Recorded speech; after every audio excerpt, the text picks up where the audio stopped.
Segar, Bu Sri ya. Puasa-puasa masih segar ya, Bu Tuti ya. Iya, apa kabar, Pak? Alhamdulillah, kabar baik. Iya, gimana puasanya ibu-ibu? Alhamdulillah lancar, Pak. Luar Alhamdulillah biasa. lancar. Lancar, iya. Kalau Dodi puasa terus, Dodi ya, Dod ya. Alhamdulillah Pak, sampai Iya, detik ini masih puasa. masih ya, iya. Tahun-tahun sebelumnya kan puasa juga kan? Tahun sebelumnya di bulan suci Ramadan puasa Pak. Di luar Ramadan, ya kadang puasa kadang Dan enggak. Kamis Pak. Insya Allah. Ada bukan kewajibannya. Oke. Baik, kita mulai saja Bapak Ibu yang tergabung dalam kelompok satu, Pelatihan Kepemimpinan Administrator Angkatan 1, Pemerintah Kota Lubuk Linggau tahun 2025. Bismillahirrahmanirrahim. Assalamualaikum warahmatullahi wabarakatuh. Salam. Waalaikumsalam Waalaikumsalam warahmatullahi wabarakatuh. wabarakatuh. Selamat pagi Bapak Ibu, selamat menjalankan ibadah puasa bagi yang menjalankan. Semoga puasa kita hari ini lancar dan amal ibadah kita diterima ya Amin. Bapak Ibu ya. Amin. Amin. Iya. Bapak Ibu, ketemu kita di pembelajaran sinkronus keempat ini ya. Sinkronus keempat, pembelajaran kita di e-learning PKA Angkatan 1 ini untuk agenda kedua, yaitu agenda kepemimpinan Pancasila, Bapak Ibu. Nah, di agenda kedua kepemimpinan Pancasila ini, Bapak Ibu, seperti yang sudah saya jelaskan di awal pertemuan kita Udah di mulai, Pak. sinkronus Udah. pertama, bahwa dia ada 4 mata Belum mulai, pelatihan. Pak. Ada kepemimpinan Sudah. transformasional, Sudah. ada manajemen perubahan sektor publik, ada jejaring kerja dan strategi komunikasi di sektor publik.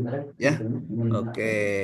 Baik, Bapak Ibu, hari ini kita pertemuan yang keempat, sinkronus keempat dan pembelajaran e-learning ini. Izin saya akan memaparkan sedikit tentang rencana kegiatan kita pada hari ini. Iya.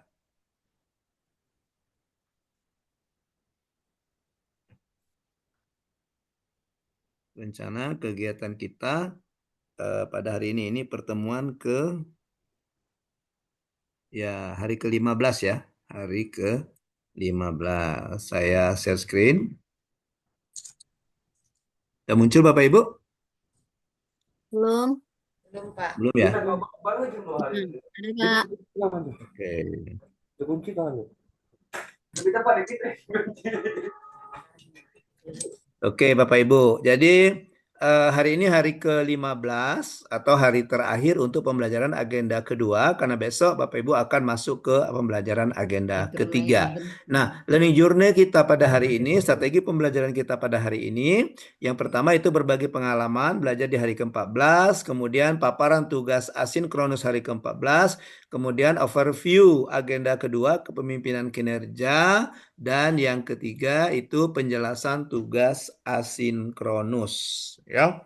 Oke, jadi ini 4 kegiatan yang akan kita laksanakan dalam pembelajaran kita di sinkronus keempat, sinkronus ketiga ya. Sinkronus ketiga pembelajaran agenda kedua pada hari ini Bapak Ibu. Ya. Oke. Gimana Bapak Ibu, sudah siap untuk belajar? Sudah siap kita untuk diskusi?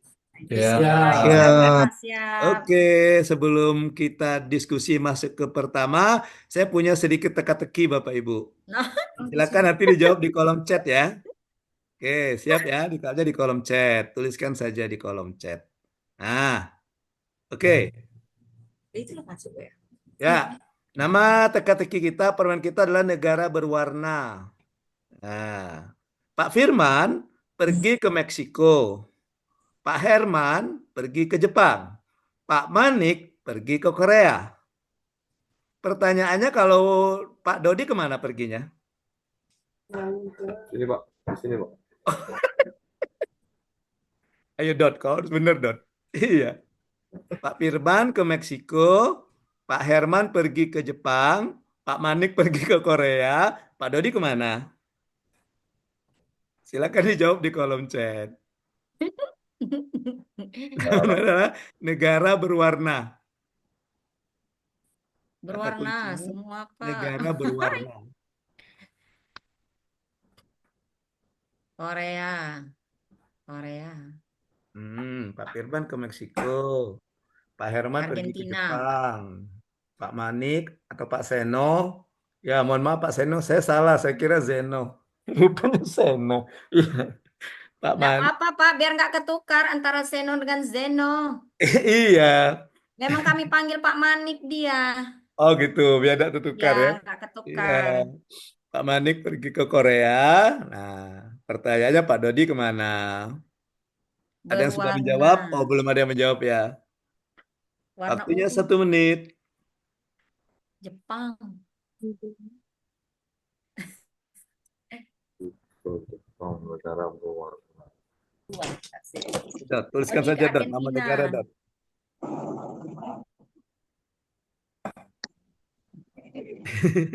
MC. Sudah. Hijau sudah.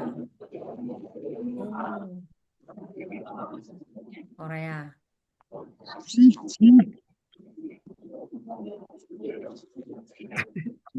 Ayo. Udah pakai ini deh. Oh, ada jawab nih Cina nih, Pak Manik. Pak Seno, Pak Manik jawabnya Cina. Kayaknya Cina belum deh. Belum deh kayaknya Cina. Belum Pak Manik, coba lagi Pak Manik. Ya. Izin Pak, Ya Pak Dedi. eh, kedengaran Pak ya? Ya Pak. Iya pakai ini Pak, dibantu melalui HP ini suara Pak. Oh iya boleh boleh. Silakan. Iya, oh iya Pak, izin Pak, bergabung Pak. Oke. Bu Heni jawabnya Hong Kong. Bu Dewi jawabnya Libya. Wow, mau perang nih. Bu Tuti jawabnya Argentina. Oke, 10 detik lagi. Tak, tak, tak. 10, 9, Coba menjawab kan.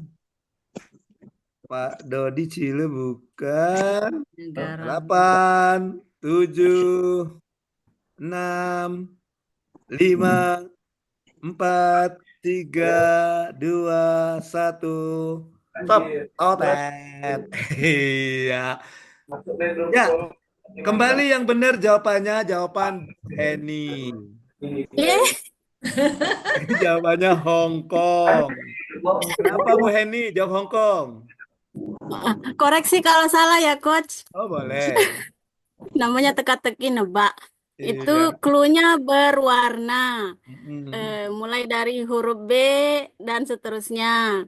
Dengan urutan Pak Firman sampai Dodi itu 4 huruf. Jadi Mm-mm. ketemunya di huruf W. W itu Mm-mm. berwarna hijau. Jadi awalan negara dengan huruf H gitu loh. Oke, tepuk salut. Salut, salut. Salut. Salut, salut. Boleh lah, Bu Heni ini teka-teki, ampun. Oke, betul. Salut, salut. Jadi berwarna itu kan kalau kita lihat warna-warna yang di pelangi itu kan me, di, ku, hi, bi, niu. Ada ya? Merah, Ya. Hijau, kuning. meji, jingga dulu. Meji, merah, jingga, ku, kuning, Jingga, hi, hijau, bi, hijau, biru, Biru. R, nila, U, ya kan? meji U, kuning. meji, kan ada kan? Meji, Avenue. kan ada sekolah dulu Iya, kan? udah. Meju, meji kuning, meji Avenue. kuhibiniu. Meji Gitu. kuning. Merah, iya kan? Iya. Maka kalau kita lihat, ini saya kasih kode juga berwarna, bisa juga seperti ini. Ini anggap saja warna merah kan? Kemudian ini jingga. Makanya kalau merah kan yang pertama Meksiko. Yang kedua jingga, Jepang. Yang ketiga Pang. kuning, Korea. Yang keempat itu hijau. Maka pilih Hijau. saja yang negara yang berawalan dengan H. Bisa Hong Kong, bisa Hong Kong. Hongaria, gitu. Apalagi negara yang H kan? Oke. Oke. Kalau Bu Tuti kemana Bu Tuti setelah Dodi? Ada yang tahu jawabannya? Belgia. Belgia, karena biru kan? Ya, Ya B. kan B kan? Nah, B. Setelah B, nila. Nila baru ungu kan? Ungu, ya, ya. Betul betul Pak. Ukraina. Iya. Oke. Oke, gitu Bapak Ibu kata kata kuncinya. Makanya kata kuncinya adalah negara berwarna. Jadi Berwarna. menyebutkan nama negara, kemudian warna. Jadi menyebutkan eh, warna-warna, ya, warna-warna, warna-warna dasar lah, warna-warna dasar. Merah, jingga, kuning, hijau, biru, nila, ungu. Mejiku hibiniu. Nah, gitu ya. Ya kan singkatannya. Oke. Baik Bapak Ibu, terima kasih.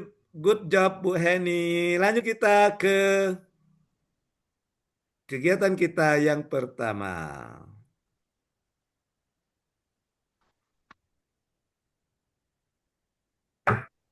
Oke, saya tampilkan dulu.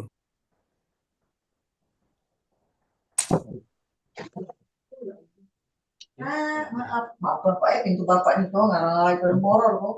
Oke. Kayak gitu. Kita masuk saja, kita ulang kembali saja kegiatan kita yang pertama. Kegiatan kita yang pertama yaitu ini, berbagi pengalaman belajar hari ke-14, ya. Berbagi pengalaman belajar agenda hari ke-14. Saya minta perwakilan saja 2 orang, 1 bapak-bapak, 1 ibu-ibu bercerita pengalamannya belajar agenda kedua di hari ke-14. Silakan. Siapa yang mau ngomong? 1 bapak-bapak, 1 ibu-ibu. Pak Firman aja deh, Pak Firman. Ayo Pak Firman, menurut pengalaman Pak Firman apa dalam waktu 1 Oke Pak, menit? Ya, oke Pak, makasih Pak ya. Coach Ariel atas kesempatannya diberikan. Pengalaman sampai dengan hari 14 ini banyak hal yang saya temui, terutama Ya, dengan perubahan jadwal. oke. Perubahan jadwal ketika informasi di sebelumnya di jam 11.30 Hmm. ternyata berubah dimajukan sampai dengan 10.30. Tapi kita sudah hadir di Zoom dari jam 10. Di grup disampaikan untuk hadir segera di grup. Saking semangatnya Pak, di hari pertama puasa. Oh, gitu. Iya, saking semangatnya jangan sampai dibilang nanti akibat puasa kurang semangat. Jadi hari ini tetap semangat untuk mendapatkan materi dari Pak Ariel. Itu sementara Pak Ariel, yang jelas perubahan semakin hari semakin jelas kemana arah. Salah satunya terkait proyek perubahan Pak. Sudah Oke. kelihatan dari berapa materi yang sudah disampaikan. Demikian Pak. Terima kasih. Wassalamualaikum warahmatullahi wabarakatuh. Waalaikumsalam warahmatullahi wabarakatuh. Jadi Pak Firman ya sudah mulai tahu arahnya aksi perubahan atau proyek perubahan yang akan dilakukan. Artinya substansi dari proyek perubahan sudah mulai tergambar ya Pak Firman ya. Oh kita Ya Pak. ya khusus di agenda kedua kita harus memasukkan isu seperti kata saya itu kan Pak Firman ya, Pak Ya Firman Pak. ya. Kemudian kita harus memasukkan jejaring kerjanya siapa gitu ya, kita Ya, benar stakeholdernya Pak. siapa. Kita juga harus memasukkan bagaimana kita mengatur atau strategi komunikasi apa yang Memanage. akan kita gunakan gitu.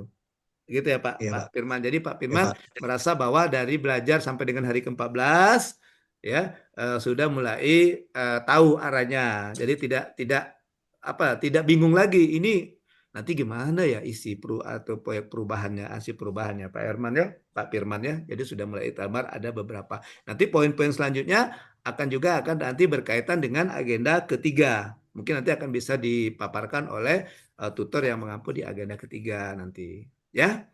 Oke, thank you Pak Herman. Satu lagi siapa? Silakan Bu Tuti ya. Bu Tuti aja deh Ibu-ibu. Bu Tuti atau Bu Heni silakan. Atau Bu Dewi. Baik, terima Silakan kasih Bu Tuti. Pak Ariel. Mm-mm. Kalau pengalaman sih Pak seru lah, seru Mm. saling komunikasi, saling informasi sama kawan-kawan satu kelompok Mm. terkait dengan pembelajaran yang ke-14. Ada Mm. yang infonya, ada yang eh, kayak kemarin mati lampu, nggak kedengeran, jadi tanya sama kawan-kawan, rupanya semua mati lampu. Jadi alhamdulillah Pak, semuanya bisa diselesaikan dengan baik. Oke. Baik. Terima kasih Bu Tuti. Ya. Sama-sama, Coach. Oke, jadi yang Bu Tuti ini intinya dari pengalaman yang dapat itu sudah mulai menerapkan strategi berkomunikasi ya Bu Tuti ya. Iya, Iya. Jadi dengan adanya kita dibentuk kelompok-kelompok kecil ini, maka bisa menjalin komunikasi dengan teman-teman, terutama yang dalam satu kelompok ini ya Bu Tuti ya, yang dalam satu iya kelompok Pak. ini Mm-mm. sehubungan dengan penyelesaian tugas-tugas atau mungkin diskusi tentang substansi dari tugas-tugas yang Substansi. diberikan oleh tutor untuk pembelajaran asinkronus. Gitu ya Bu Astuti ya. Iya, Kira-kira gitu ya Bu Coach. Astuti ya. Iya, oke. Baik, terima kasih Pak Firman, terima kasih Bu Astuti yang sudah berbagi pengalaman. Untuk Pak Firman dan Bu Astuti, mari sama-sama kita kasih tepuk salut. Salut, salut, salut, salut, salut. Sip. Lanjut kita ke kegiatan kedua. Kegiatan kedua kita yaitu paparan tugas asinkronus hari ke-13. Saya review sedikit bahwa di tugas Bapak Ibu di hari ke-13 itu tugasnya Bapak Ibu saya minta untuk apa ya?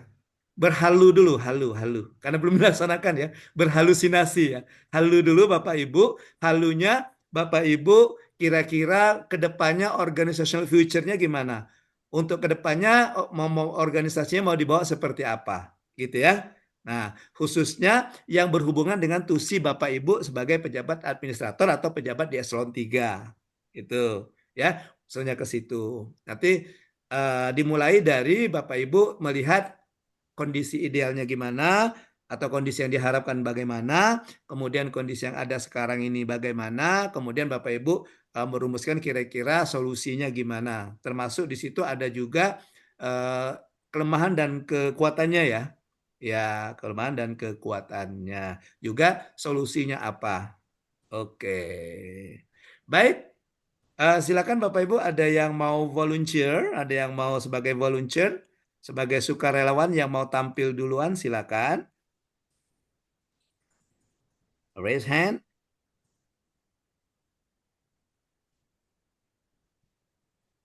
Oke, silakan. Masih malu-malu ini ya. Oke. Masih malu-malu ya. Baik. Kalau masih malu-malu mungkin kita pilih saja ya. Bias. Iya, Coach. Oke. Kalau gitu kita pilih ya. Ya. Digoncang. Bu Astuti nomor urut berapa Bu Astuti di daftar hadir? 04. 04. Lanjut Pak Firman 0 berapa? 16. 16 ya. Dodi 12 Pak. 12 ya. Bu Dewi 10 Pak, izin. 10. Bu Eni 18. 11. 18. 18. Pak Zeno Sudah screenshot ya lagi ke 36. Pak Herman Nomor 36, Pak. 36. Herman 19, Pak. 19. Pak Manik 22, Pak. 22. Pak Dedi 23. 23 Pak Dedi ya. 3. Oh 03. 1, 2, 3, 4, 5, 6, 7, 8, 9. Kita ada 9 ya. Ya. Oke. Baik Bapak Ibu, kalau begitu kita undi saja ya. Siapa yang tampil? Ini undiannya. Muncul undiannya? 11. Satu yang tempat kali. Belum. Muncul ya? Dengan nomor tadi. Belum. Saya enggak, bukan saya milih, saya cuma sekali tekan. Dia kali, berhenti satu sendiri nanti. kali. Kalau 11 kali ada banyak 11-nya. Siap ya? Oke, Ya. kita mulai. Ya. Tuh, tangan saya enggak mencet tuh. Dia berhenti sendiri tuh. Nomor berapa? Game. 16. Oke. Oh, Pak Firman. Yang maju pertama Oke, Pak. itu nomor 16. Ya, nomor 16 siapa nomor 16? Nomor Oke, Pak. persentase Pak 16. Firman. Pak Oh, Pak Firman. Firman. Ya, Pak Firman, silakan Pak Firman. Oke, Pak. Siapa? Ya. Waktunya kurang lebih 5 menit saja waktunya. Yang sudah bikin tayangnya kan. Nanti kita undi lagi untuk yang kedua. Halo, izin Pak Aril. Ya, Halo Pak Aril. Pak ya Dedi Pak Pak Dedi. Aril. Ya, Pak Dedi Pak Aril. ya Pak Eh, Dedi saya gimana Pak? saya nomor 8 Pak Aril, bukan nomor 3. Nomor 8 absen. Oh, nomor 8. Iya, Ya, iya. oke. Nah, Lagi kita ganti. gangguan. Pak Aril, ya Pak Aril. Ya. Oh iya, ya. Oke, oke, oke. Oke. Silakan Pak Sudah, Firman. sudah tampil Pak? Belum? Sudah, Teman-teman? sudah Bapak. Sudah? Sudah kelihatan. Udah, Sudah. siapa? Aman. Assalamualaikum warahmatullahi wabarakatuh. Waalaikumsalam Warahmatullahi wabarakatuh. Yang saya hormati Pak Coach Aril dan teman-teman di kelompok 1. Adapun masalah yang saya angkat pada tugas individu ini adalah peningkatan administrasi kepegawaian dalam rangka mendukung produktivitas kerja pada Badan Pengelolaan Keuangan dan Aset Daerah Kabupaten Muara Enim. Oke. Berangkat dari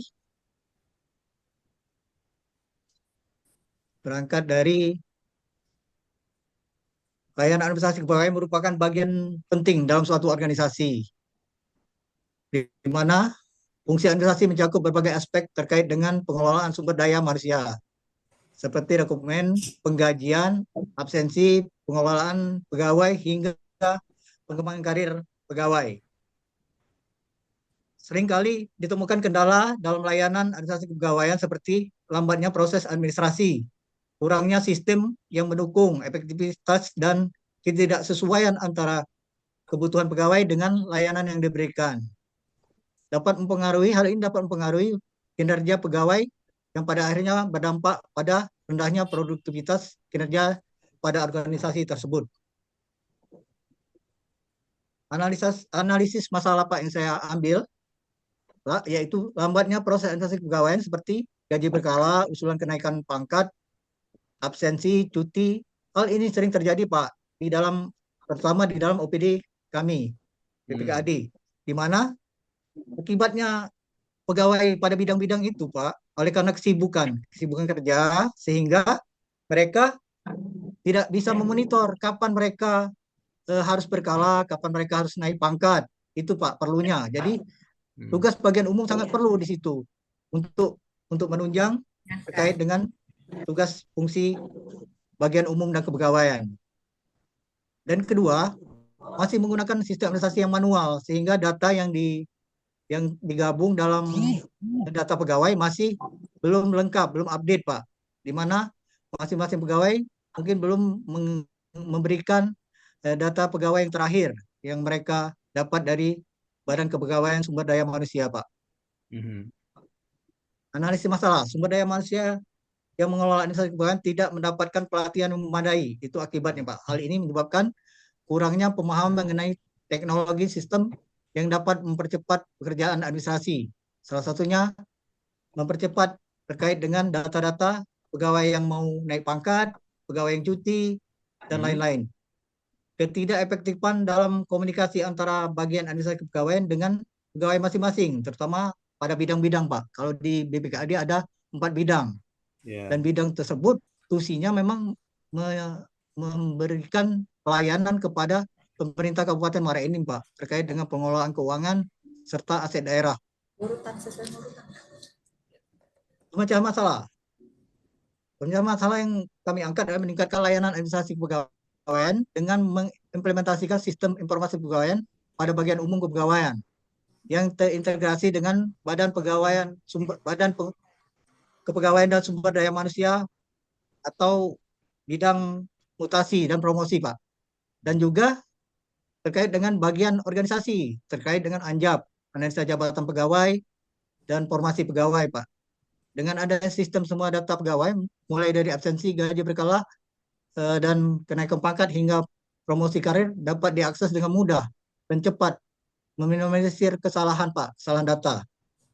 Kedua, perlu memberikan pelatihan kepada petugas administrasi kepegawaian agar terampil pengetahuan memadai mengenai prosedur administrasi kepegawaian serta ketentuan terbaru terkait kepegawaian. Jangan sampai hal ini berdampak dengan aturan-aturan yang berlaku, Pak.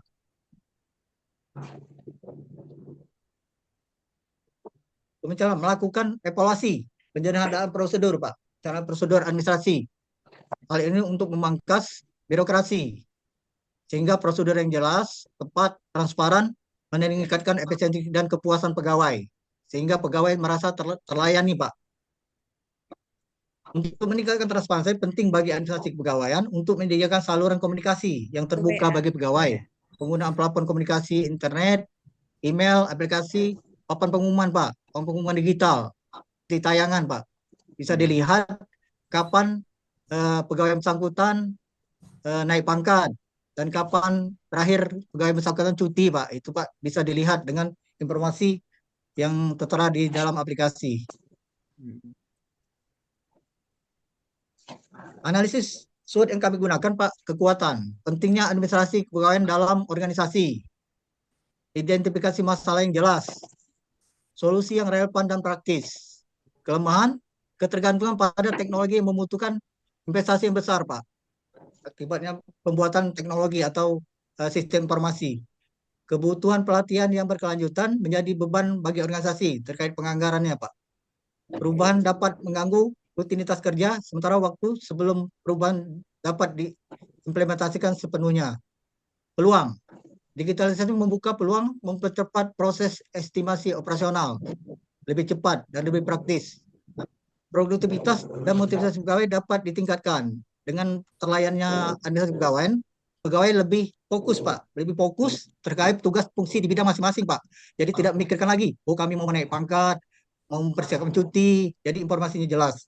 Mengadopsi teknologi baru dapat meningkatkan administrasi dan juga berfungsi untuk menganalisis kinerja pegawai.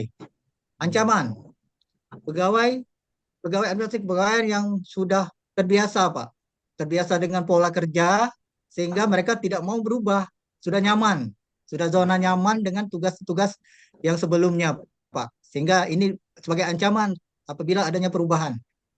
Penerapan sistem informasi atau pelatihan pegawai memerlukan anggaran yang cukup besar. Kalau berkelanjutan, yang jelas perlu anggaran, Pak. Apalagi sekarang dampak efisiensi anggaran. Penerapan teknologi digital harus berhati-hati. Ini dapat mengakibatkan lebih mudah diakses, Pak. Lebih mudah diakses orang lain. Sehingga keamanan data perlu dijaga. Kesimpulan, Pak, yang kami ambil, peningkatan layanan administrasi kepegawaian dapat berpengaruh terhadap produktivitas kerja pegawai dan efisiensi organisasi.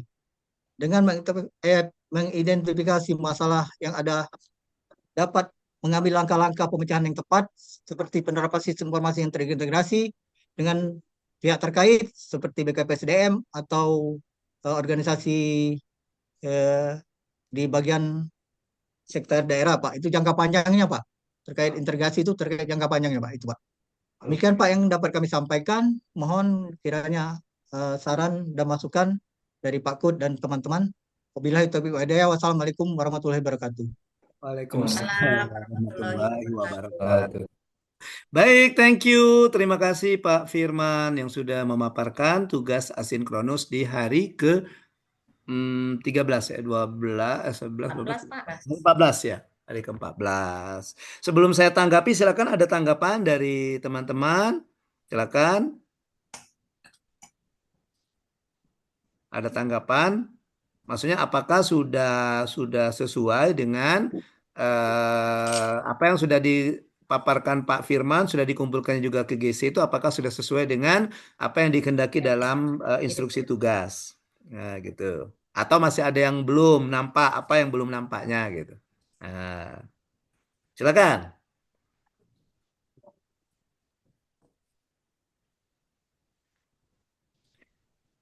Oke, ada?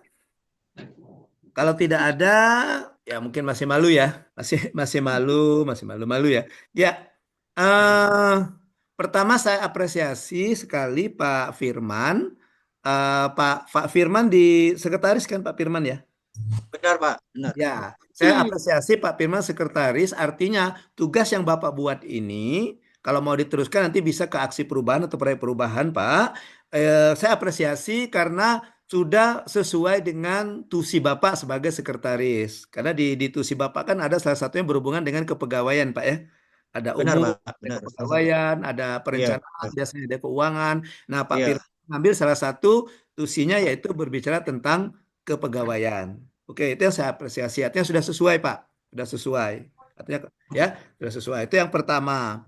Kemudian yang selanjutnya ya, yang pertama saya tanggapi sudah sesuai. Ya, kemudian yang selanjutnya, kalau ini mau dijadikan judul ya, nanti kalau mau judul tugas ini, nanti saran saya Pak Firman, karena tadi kemarin sudah saya katakan bahwa di eselon 3 ini atau pejabat administrator ini intinya itu adalah bagaimana pejabat administrator meningkatkan kinerja yang ada di organisasinya, khususnya yang ada di sekretariat.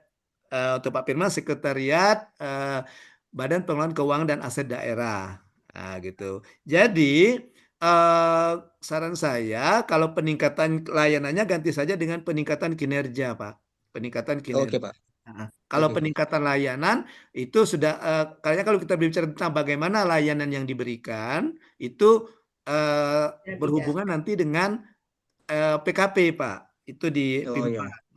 Karena dia sebagai pejabat pengawas gitu, pejabat pengawas. Jadi bisa jadi Bapak bisa saja dijadikan peningkatan kinerja administrasi kepegawaian. Di mana Oke, Pak. Pak? Ya, jadi peningkatan kinerja administrasi kepegawaian di dinas, misalnya pengelolaan keuangan dan aset daerah Kabupaten Muara Enim, gitu ya. Boleh mau ditambah dalam rangka mendukung peningkatan kinerja atau diganti saja karena kan sudah ada kinerja layanan ya. Jadi nanti bisa diganti saja peningkatan kinerja administrasi kepegawaian di BPKAD Kabupaten Muara Enim bisa dengan kata melalui.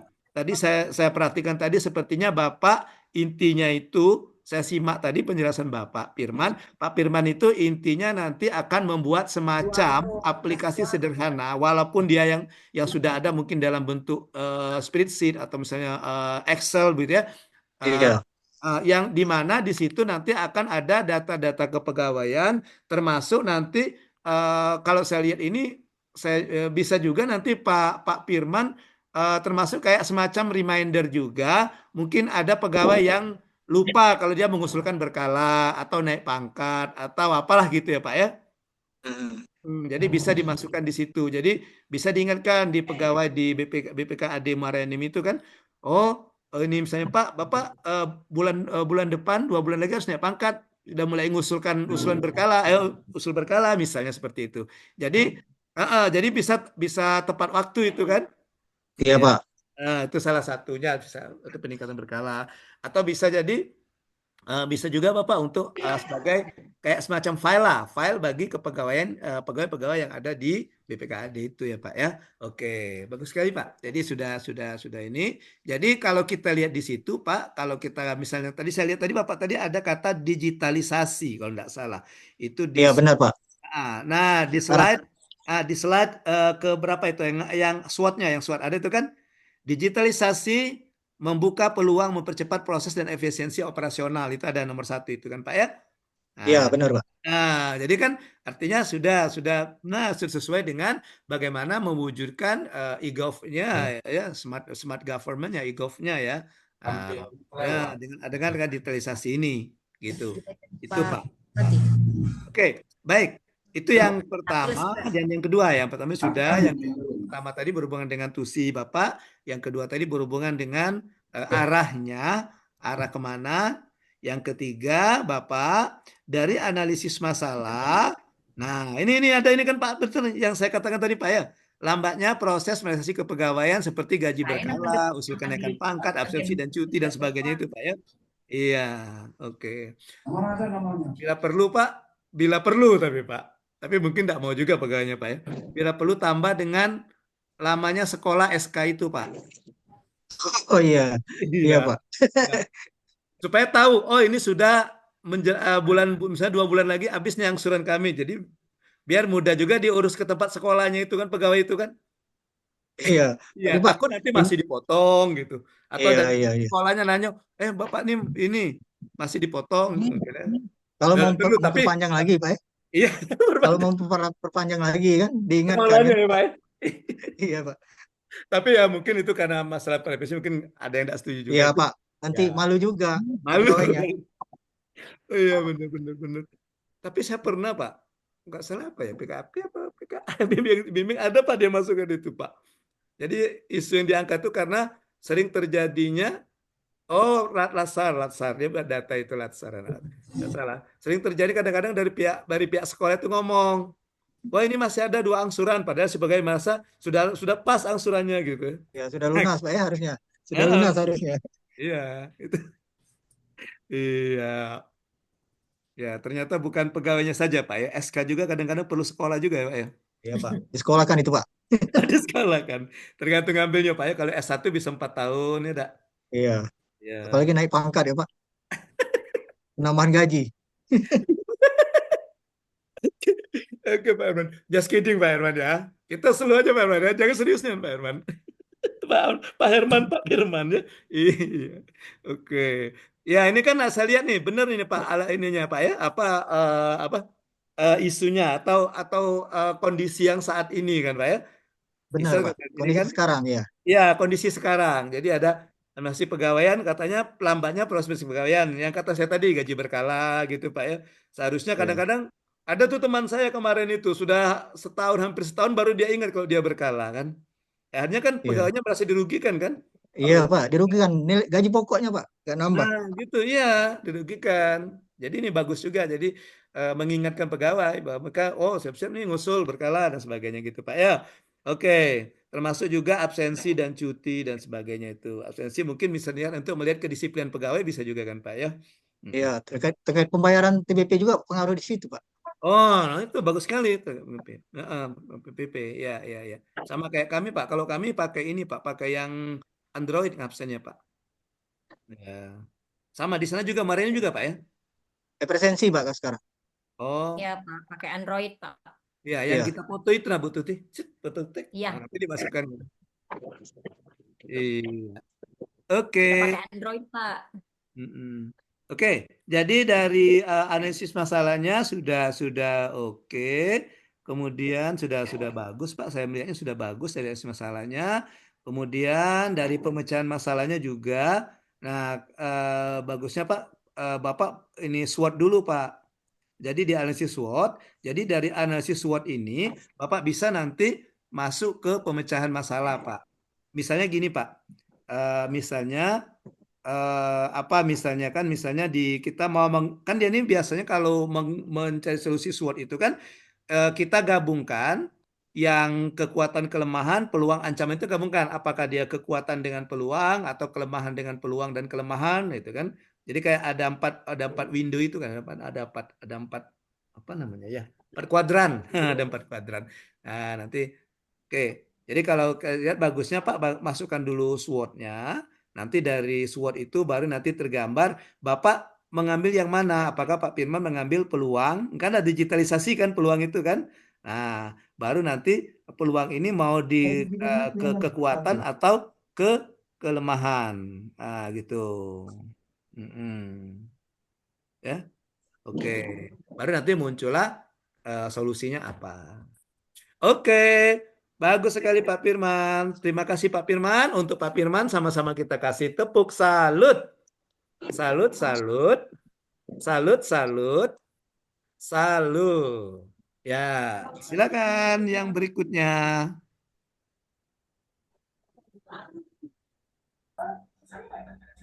Nggak ada lagi, kita undi lagi kalau gitu ya. iya Pak. Kalau begitu, sesuai dengan nomor urut. Nah, nih saya cuma sekali pencet nih, dot. Udah tuh bukan saya yang milih dot ya. Nah, ini tangan saya di sini nih, nggak mencet. Sebenarnya ketua sama sekretaris dispensasi Pak. Kami udah duluan loh sebenarnya. Ibu Astuti ya. Iya, Ya. betul. Protes, 10. protes kayaknya. Siapa 10? 10, siapa 10? 10, nomor urut 10. Saya Pak, Oh, Bu Dewi. Ah, Oke. Bu Dewi. Alah. tapi izin Pak. bukannya saya nggak mau. Saya kan udah kemarin dan sudah diberi Oh iya, isi Oh untuk gitu. Oke, perbaikan. oke, oke, Barangkali boleh. alangkah lebih baik yang lain. Kalau saya disuruh lagi, saya mau jelas Pak untuk perbaikan Ya, tugas. karena juga Ya, masa sudah ada waktu kita yang kemarin, Bu. ya, ya. Oh ya, berhubungan dengan saran Bu Dewi, saya lupa tadi yang Pak Firman juga, tadi di paparan tadi Pak Firman sudah menyebutkan stakeholdernya, pihak-pihak yang mau yang dilibatkan. dilibatkan.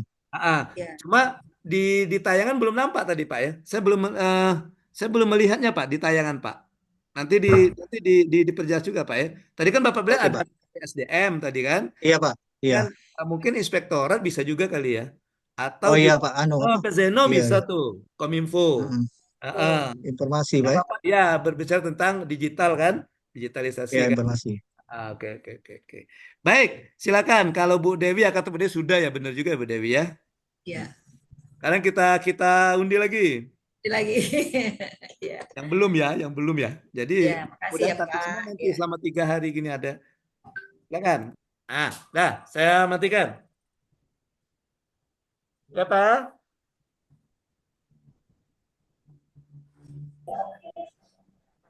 Wah, 18.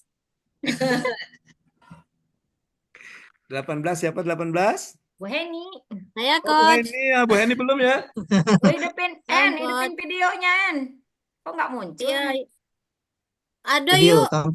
tampilan, Hidup ini gambar. Di sini nggak Nggak sudah. muncul kan gambar? Iya, Nggak off cam muncul. itu. Gambarnya nggak kezinyoan. Nggak Ya, muncul gambar, Hen. videonya Videonya tuh. Hen, aktif ke videonya. Mati Ini lampu, aktif loh Bu ya. Heni. Aku fotoin loh buktinya. Tapi foto Heni nggak ada. Gelap ya, Bu Heni. Oh, dia masih malu Bu Tuti. Enggak, Pak. Pak sudah, Pak itu. Cak mana lagi? Tapi benar Tidak Hen, Bu penampakan. Heni tidak ada ini Bu Heni, tidak ada camnya tidak kelihatan. Nah, Nanti ini ininya buktinya. tulisannya nggak muncul kayak takutnya. Mm-mm. Coba aku share dulu ya screen ya. Ya. Coba bisa. Atau mungkin Pak Herman yang bisa nengok. Tengok ada Pak Herman Bu Heninya.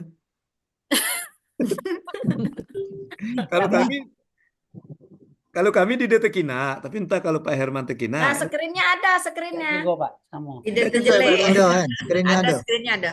Oke. Itu dah, yuk di kelompok 1 aku kirim foto. Aduh kok gambar aku. Iya di sini. Hilang, Hei.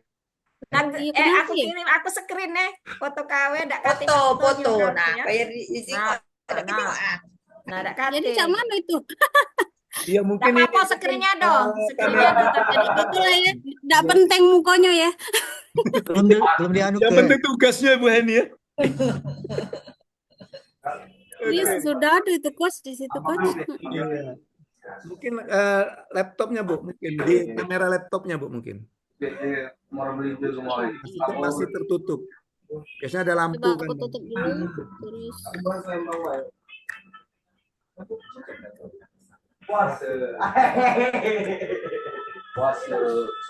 ini nggak keluar juga ya? Belum Bu. Kok nggak mau ya Pak? Oke. screennya Oh, nggak keluar, apa-apa. Hen. Silakan Bu, nggak apa-apa Bu.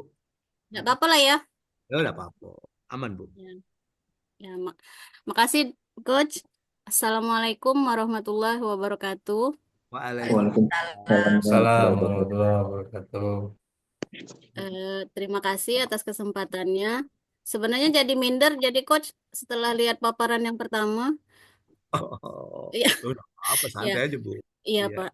Nah, jadi secara judul yang akan dipaparkan hari ini adalah terkait dengan berjudul Optimalisasi Pendapatan RSUD Dr. Haji Muhammad Rabain.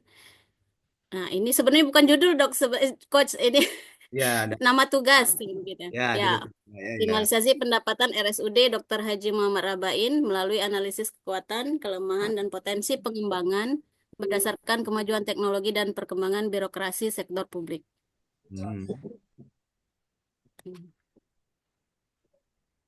Sebagai latar belakang pendahuluan pembahasan ini, dapat dijelaskan sedikit di sini bahwa RSUD Dr. Haji Muhammad Rabain ini merupakan salah satu rumah sakit milik pemerintah Kabupaten Muara Enim bertipe B sekarang yang memiliki visi menjadi rumah sakit umum yang mandiri dengan pelayanan prima.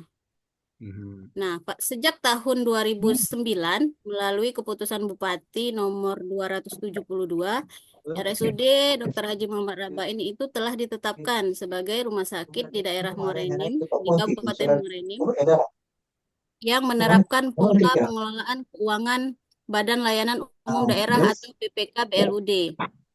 Yang artinya RSUD Dr. Haji Muhammad Rabain merupakan suatu organisasi bersifat khusus yang memberikan layanan secara profesional dan memiliki otonomi dalam pengelolaan keuangan, pengelolaan barang milik daerah, dan bidang kepegawaian.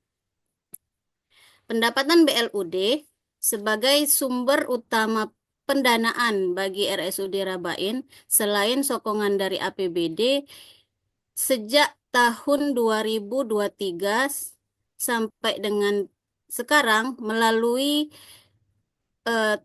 tertuang dalam perjanjian kinerja khususnya bagian keuangan tahun 2025 itu ditetapkan mengalami pertumbuhan yang cukup signifikan, Coach. Nah, ini menjadi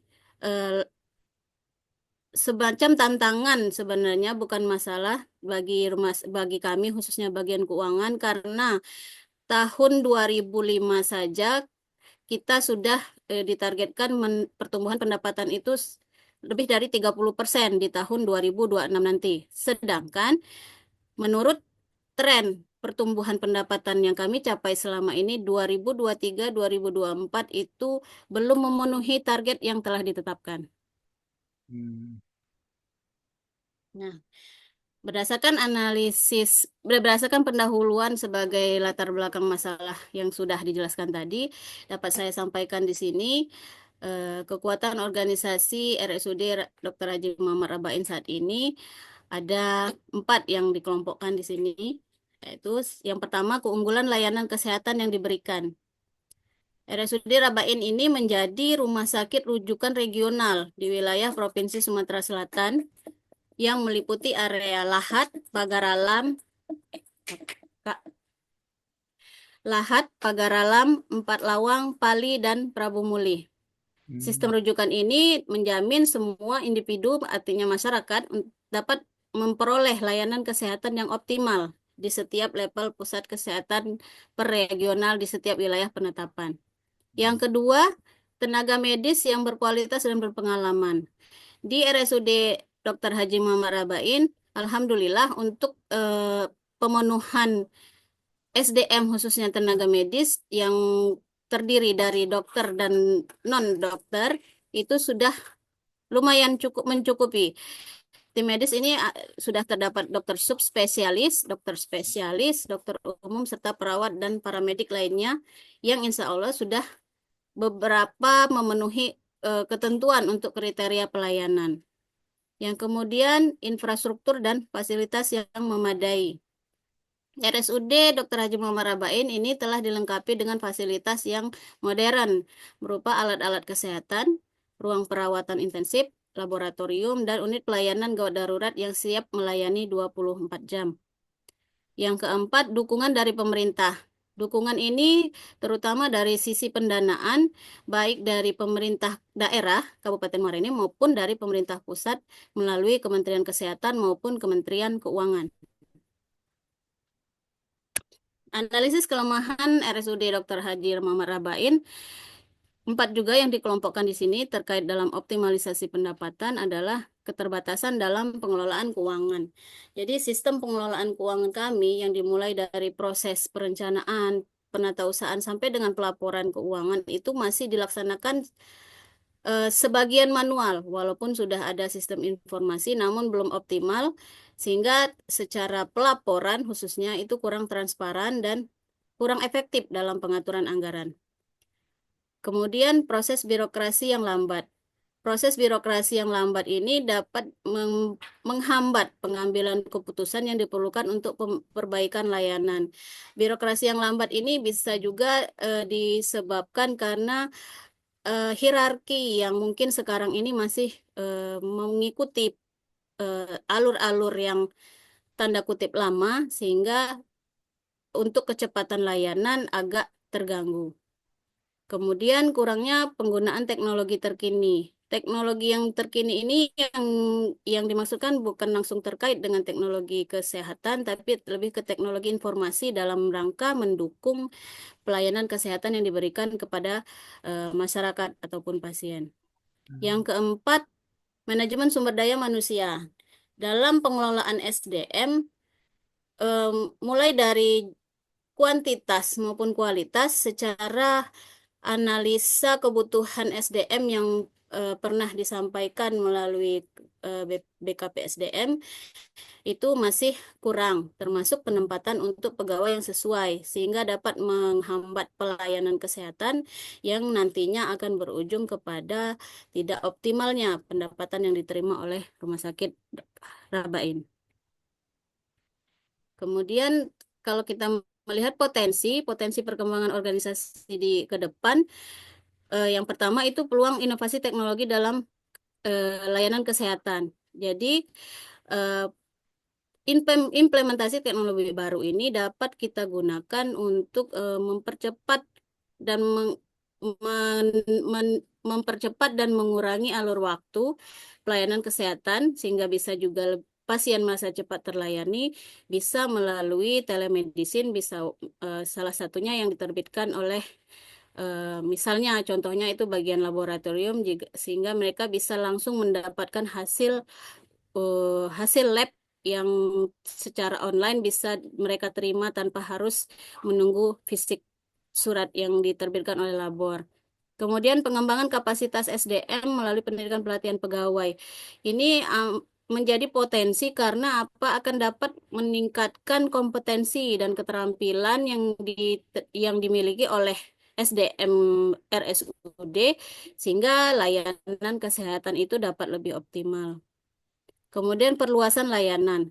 Sejak ditunjuk oleh Kementerian Kesehatan sebagai rumah sakit pengampu dalam program pelayanan KJSU, kanker, jantung, stroke, dan neuronefrologi di Provinsi Sumatera Selatan, maka ini akan menjadi potensi besar bagi RSUD untuk memperluas layanan dan lagi-lagi kembali kepada pendapatan yang akan diterima oleh RSUD Rabain.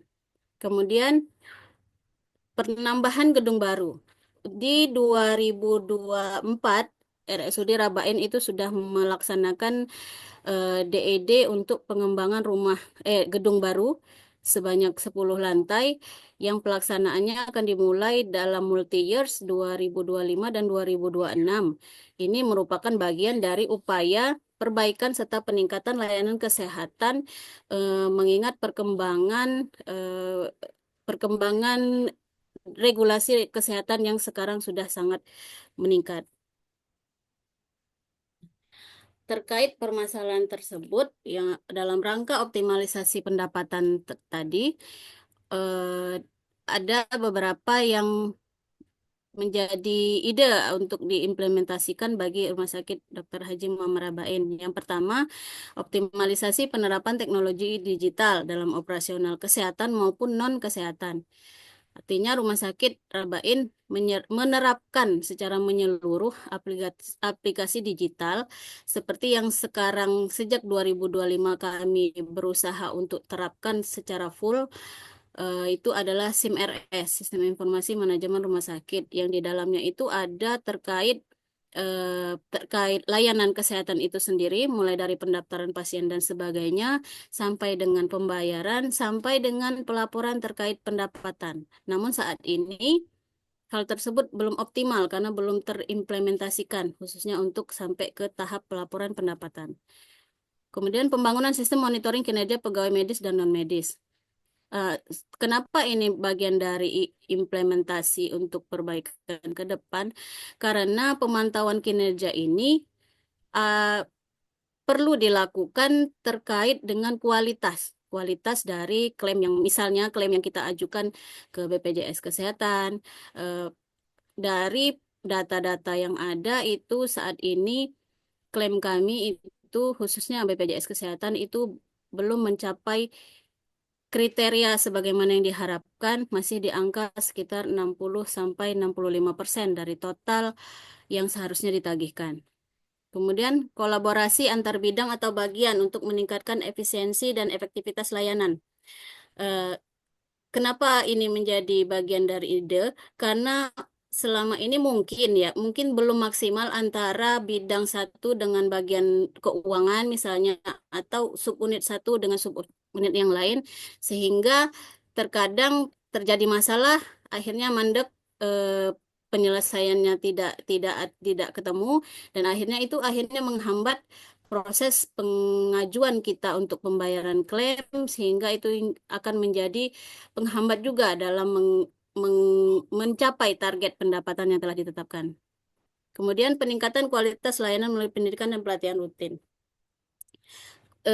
Pendidikan dan pelatihan rutin ini masih sangat diperlukan karena sebagian layanan baru yang akan dilakukan oleh Rumah Sakit Dr. Haji Muhammad Rabain itu belum memiliki kecukupan dari sisi jumlah SDM yang akan melaksanakan dari sisi layanan kesehatan. Masih perlu dilakukan pelatihan dan pendidikan yang lebih lanjut bagi baik medis maupun non medis, baik dokter maupun misalnya perawat dan lain sebagainya. Kemudian dari masalah terkait optimalisasi pendapatan ini dapat dilihat terkait jejaring kerja. Kenapa jejaring kerja ini perlu? Yang pertama, jejaring kerja yang kuat itu dapat meningkatkan kolaborasi, pertukaran informasi, dan perbaikan layanan kesehatan secara keseluruhan. Kemudian dapat membangun hubungan positif dengan pihak-pihak terkait di internal maupun eksternal RSUD Dr. Haji Muhammad Rabain. Kemudian menjaga saluran komunikasi yang terbuka dan transparan antara semua anggota jejaring untuk mencapai tujuan bersama. Nah, dalam jejaring kerja dalam rangka optimalisasi pendapatan ini dapat digambarkan terkait dengan pihak-pihak yang secara langsung maupun tidak langsung nantinya akan berkaitan dengan tujuan penyelesaian target pendapatan di RSUD Dr. Haji Muhammad Rabain. Di sini dapat dilihat secara struktur sebagai inti dari bagian keuangan itu dengan struktur langsung ke Wadir Administrasi dan Keuangan, dia berkolaborasi dengan Wadir Pelayanan yang membawahi Kepala Bidang Pelayanan Medik dan Rekam Medik, dan seterusnya sampai ke pihak teknologi informasi terkait dengan pelayanan kesehatan secara digital di Rumah Sakit Rabain. Kemudian garis-garis putus ini menggambarkan koordinasi antara RSUD secara internal maupun secara eksternal. Nah, kenapa di sini ada kepala tim Kesmik? Kesmik inilah yang nantinya akan meneliti kelengkapan klaim kami, khususnya terkait BPJS Kesehatan, sehingga bisa dapat lebih optimal. Tidak ada klaim yang di pending atau bahkan ditolak oleh BPJS Kesehatan. Nah, direktur sebagai pimpinan rumah sakit, dia harus melaksanakan komunikasi yang lebih baik dengan pihak luar, terutama BPJS Kesehatan. Kenapa BPJS Kesehatan? Karena 89% sumber pendapatan rumah sakit itu, sumber pendapatan BLUD rumah sakit itu berasal dari klaim BPJS yang kita ajukan. Kemudian pimpinan perusahaan serta pihak ketiga lainnya juga perlu tingkatkan komunikasi dan koordinasi, karena sebagian tadi setelah 89% tadi sisanya adalah hasil dari pendapatan dari perusahaan dan pihak ketiga lainnya.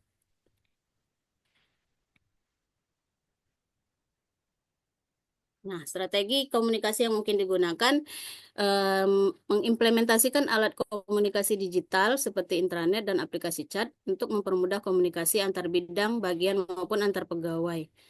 Kemudian memberikan informasi yang transparan kepada pegawai dan pasien agar semua orang dapat memahami keputusan dan kebijakan yang diambil, misalnya terkait dengan prosedur-prosedur karena menyesuaikan regulasi terkait dengan klaim BPJS Kesehatan. Kemudian membangun hubungan baik dengan stakeholder. Stakeholder di sini artinya yang terutama bagi kami stakeholder yang dari dalam maupun dari luar, itu amat sangat penting untuk dijalin komunikasi terus dalam rangka membangun kepercayaan dan mendukung keberadaan RSUD Dr. Haji Muhammad Rabain. Kemudian feedback dari pegawai dan masyarakat untuk menciptakan mekanisme mengumpulkan umpan balik dari pasien maupun dari pegawai untuk perbaikan berkelanjutan dalam layanan. Saat ini feedback ini sudah coba terus diterapkan oleh Rumah Sakit Rabain melalui jawaban-jawaban atau balasan-balasan atas kritik saran yang diberikan melalui web Rumah Sakit Dr. Haji Muhammad Rabain. Demikianlah paparan dari saya hari ini. Mohon koreksi dan masukannya dari coach dan teman-teman semua. Terima kasih. Wassalamualaikum warahmatullahi wabarakatuh. Waalaikumsalam warahmatullahi wabarakatuh. Baik, terima kasih Bu Heni yang sudah memaparkan tugas asinkronus hari ke-14 ya. Silakan, ada tanggapan dari rekan-rekan terhadap tugas yang sudah dipaparkan Bu Heni ini gimana? Bu Heni posisinya wadir Bu ya? Bukan, Pak. Kepala Bagian Keuangan. Oh, Kabak Keuangan di bawah wadir Ya, administrasi dan di keuangan. bawah, ya, di bawah Wadir, ya. Oke, di bawah. Oke. Oh, Kabak. Oke, silakan. Izin Pak, Ya, silakan Ibu Dewi. ini hanya support saja Pak tentang pengembangan. Tadi kami dengar, kami memang pernah dengar ada pengembangan rumah sakit, tapi baru dari paparan Bu Heni ini tahu bahwa pengembangan rumah sakitnya tuh sampai dengan 10 lantai ya Bu Heni ya tadi ya. Rencananya, Bu. Ya, 10 lantai. Ini membuat kami menjadi berbangga Pak sebagai masyarakat Kabupaten Muara Enim. Karena katakanlah di Kabupaten Muara Enim ini memang untuk layanan lebih mengedepankan layanan publik. Karena kami barangkali ini Bapak Bapak sendiri sudah tahu kalau dibandingkan dengan perkembangan kota Lubuk Linggau, kalau untuk yang sifatnya sektor investasi ini kami ini masih katakanlah di bawah Kabupaten Linggau Pak, karena kami tidak punya mall, tidak punya ini, tapi memang selalu didengungkan mengedepankan untuk layanan publik. Sekedar saran Bu Heni, barangkali untuk pelayanan ke depan, kalau kami melihat rumah sakit kita itu hanya butuh apa ya, bahasanya itu keramah tamahan dari para sumber daya yang ada di sana. Kalau dari sektor sarana prasarana, kami pikir untuk kabupaten itu sudah sangat memadai Pak. Apalagi kalau di posisi di VIP ya, yang di ruangan di sebelah sana. Karena kebetulan kemarin orang tua kami sakit, jadi agak sering bolak-balik ke sana. Hanya kembalinya ke, sepertinya sekedar saran ini SDM-nya saja yang harus barangkali sering diingatkan untuk melayani dengan hati. Kalau bahasa kami itu, kalau ini itu apa, secara tulus dan ikhlas. Begitu Bapak Ariel, terima kasih. Oke. Baik, terima kasih Bu Dewi. Ya. Nah, di yang Bu Dewi, Bu Heni paparkan ini, ada tak Bu Heni menyangkut atau menyenggol yang disarankan Bu Dewi tadi, Bu Heni? Ada ya, belum ya? Mungkin yang di bagian pendidikan pelatihan mungkin itu nanti coach. Oh gitu, di bagian pendidikan pelatihan Iya. nanti masuk ke ini ya. Apa salah satunya ya, peningkatan kualitas layanan melalui pendidikan kualitas pelatihan layanan. rutin. Ya. Karena memang coach ini mungkin perlu di kami share juga informasinya. Yuk Dewi, benar itu terkait layanan dari pegawai tanda kutip itu memang agak sedikit kurang tanda kutip ramah ya. Karena sudah beberapa kali juga sudah diusulkan, cuman karena kami kesulitan pengaturan jam layanan untuk melatih khusus terkait dengan terkait dengan pemberian layanan secara apa ya istilahnya itu ya, mungkin dari tampilan wajah, nada suara dan lain-lain itu sudah pernah dijadwalkan, tapi sulit mengatur jadwalnya kemarin. Hmm. karena keterbatasan pegawai ya, terutama yang misalnya dicontohkan Bu Dewi di Pavilion. Mm-mm. Ya. Ya, Tapi terima kasih Bu Dewi, Ya, sarannya betul itu. sama-sama. Sudah banyak itu saran-saran yang Ya, terkait hal tersebut. ya, tapi Jangan memang keluar luar ya memang Dewi, kayaknya kami baca itulah gitu ya. memang kadang-kadang memang ada bukan hanya di Muara Enim ya, bukannya di Muara Enim ya di Lubuk Linggau kayak Rumah Sakit RSUD Lubuk Linggau Siti Aisyah itu ya ada juga itu yang seperti yang dikatakan Bu Dewi itu ya. Mm-mm. Ya ada juga maksudnya ada juga oknum yang dari segi keramahan itu kan Ya, mungkin perlu ditingkatkan lagi gitu. Iya sama-sama. Kayaknya dilema juga untuk rumah sakit yang pemerintahan ini ya. Salah ya, satu kali ya. Ya mungkin ya yang harus ditingkatkan itu. Kalau untuk kita kita bandingkan dengan swasta ya sebenarnya kalau swasta ya mungkin kan ya, ya mereka tidak ada ditekan atau gimana gitu ya. Jadi ya mungkin larinya ke konsekuensi juga kan kalau swasta itu kan. Ya ya, nanti kalau misalnya ada masuk-masuk yang tidak benar mungkin kena sanksi atau apa gitu ya. Mungkin ya. lemahnya pengawasan juga kalau yang kita di pemerintahan ini ya. Iya, kalau kita bandingkan ya kalau misalnya di swasta kan lama gitu ya biasanya kan. Ya memang sama lah yang kasus yang dikatakan Bu Dewi itu ya. Saya melihatnya bukan hanya di Marenim Bu Heni ya, tapi rata-rata yang di rumah sakit juga seperti itu yang khususnya rumah sakit pemerintah. Oke, baik. Ada lagi sebelum saya lanjutkan, silakan. Ada yang mau menanggapi untuk Bu Heni?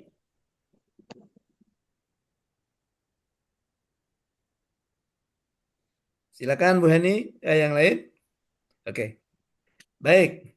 Nah, kalau kita lihat di sini, kita lihatnya dari atas ya Bu Heni ya, dari judul ya, dari judul. Jadi ya sudah ini, artinya apa yang mau diangkat Bu Heni ini untuk tugas ini, untuk pemenuhan tugas ini, ya itu berbicara tentang bagaimana mengoptimalkan pendapatan RSUD itu sendiri ya Bu ya. Ya, di mana ya dengan menggunakan apa alatnya gitu. Salah satu alat yang digunakan adalah ini apa tadi dua ini kayaknya nih Bu ya. Ada kemajuan teknologi dan perkembangan birokrasi sektor publik ya gitu ya Bu Heni ya. Ya, Ya, Pak. ya, ya ada dua. Suaronya Pak ini nih. Ya, Pak. Ya. Oke. Baik, pendahuluannya oke, sudah menggambarkan pendahuluannya. Kemudian sebelum masuk ke kekuatan, kemudian analisis kelemahan organisasi dan ide ya termasuk jejaring kerja dan sebagainya itu. Nah, saya belum melihat ada ininya isunya dulu ya Bu Heni ya. Ada isunya dulu Mungkin kan. Ya, di pendahuluan tadi mungkin sudah jadi tadi semacam masih di pendahuluan ya. Oh, yang ya, di terakhir itu ya Bu ya, yang terakhir itu Bu ya. ya terkait ya target dari eh, Ah, sasaran strategis yang harus kami capai itu, Coach. ya target. Ya, oke oke oke oke. Oh, ada di Mm. situ ya, ada. Sudah ibu include-kan di pendahuluan ya.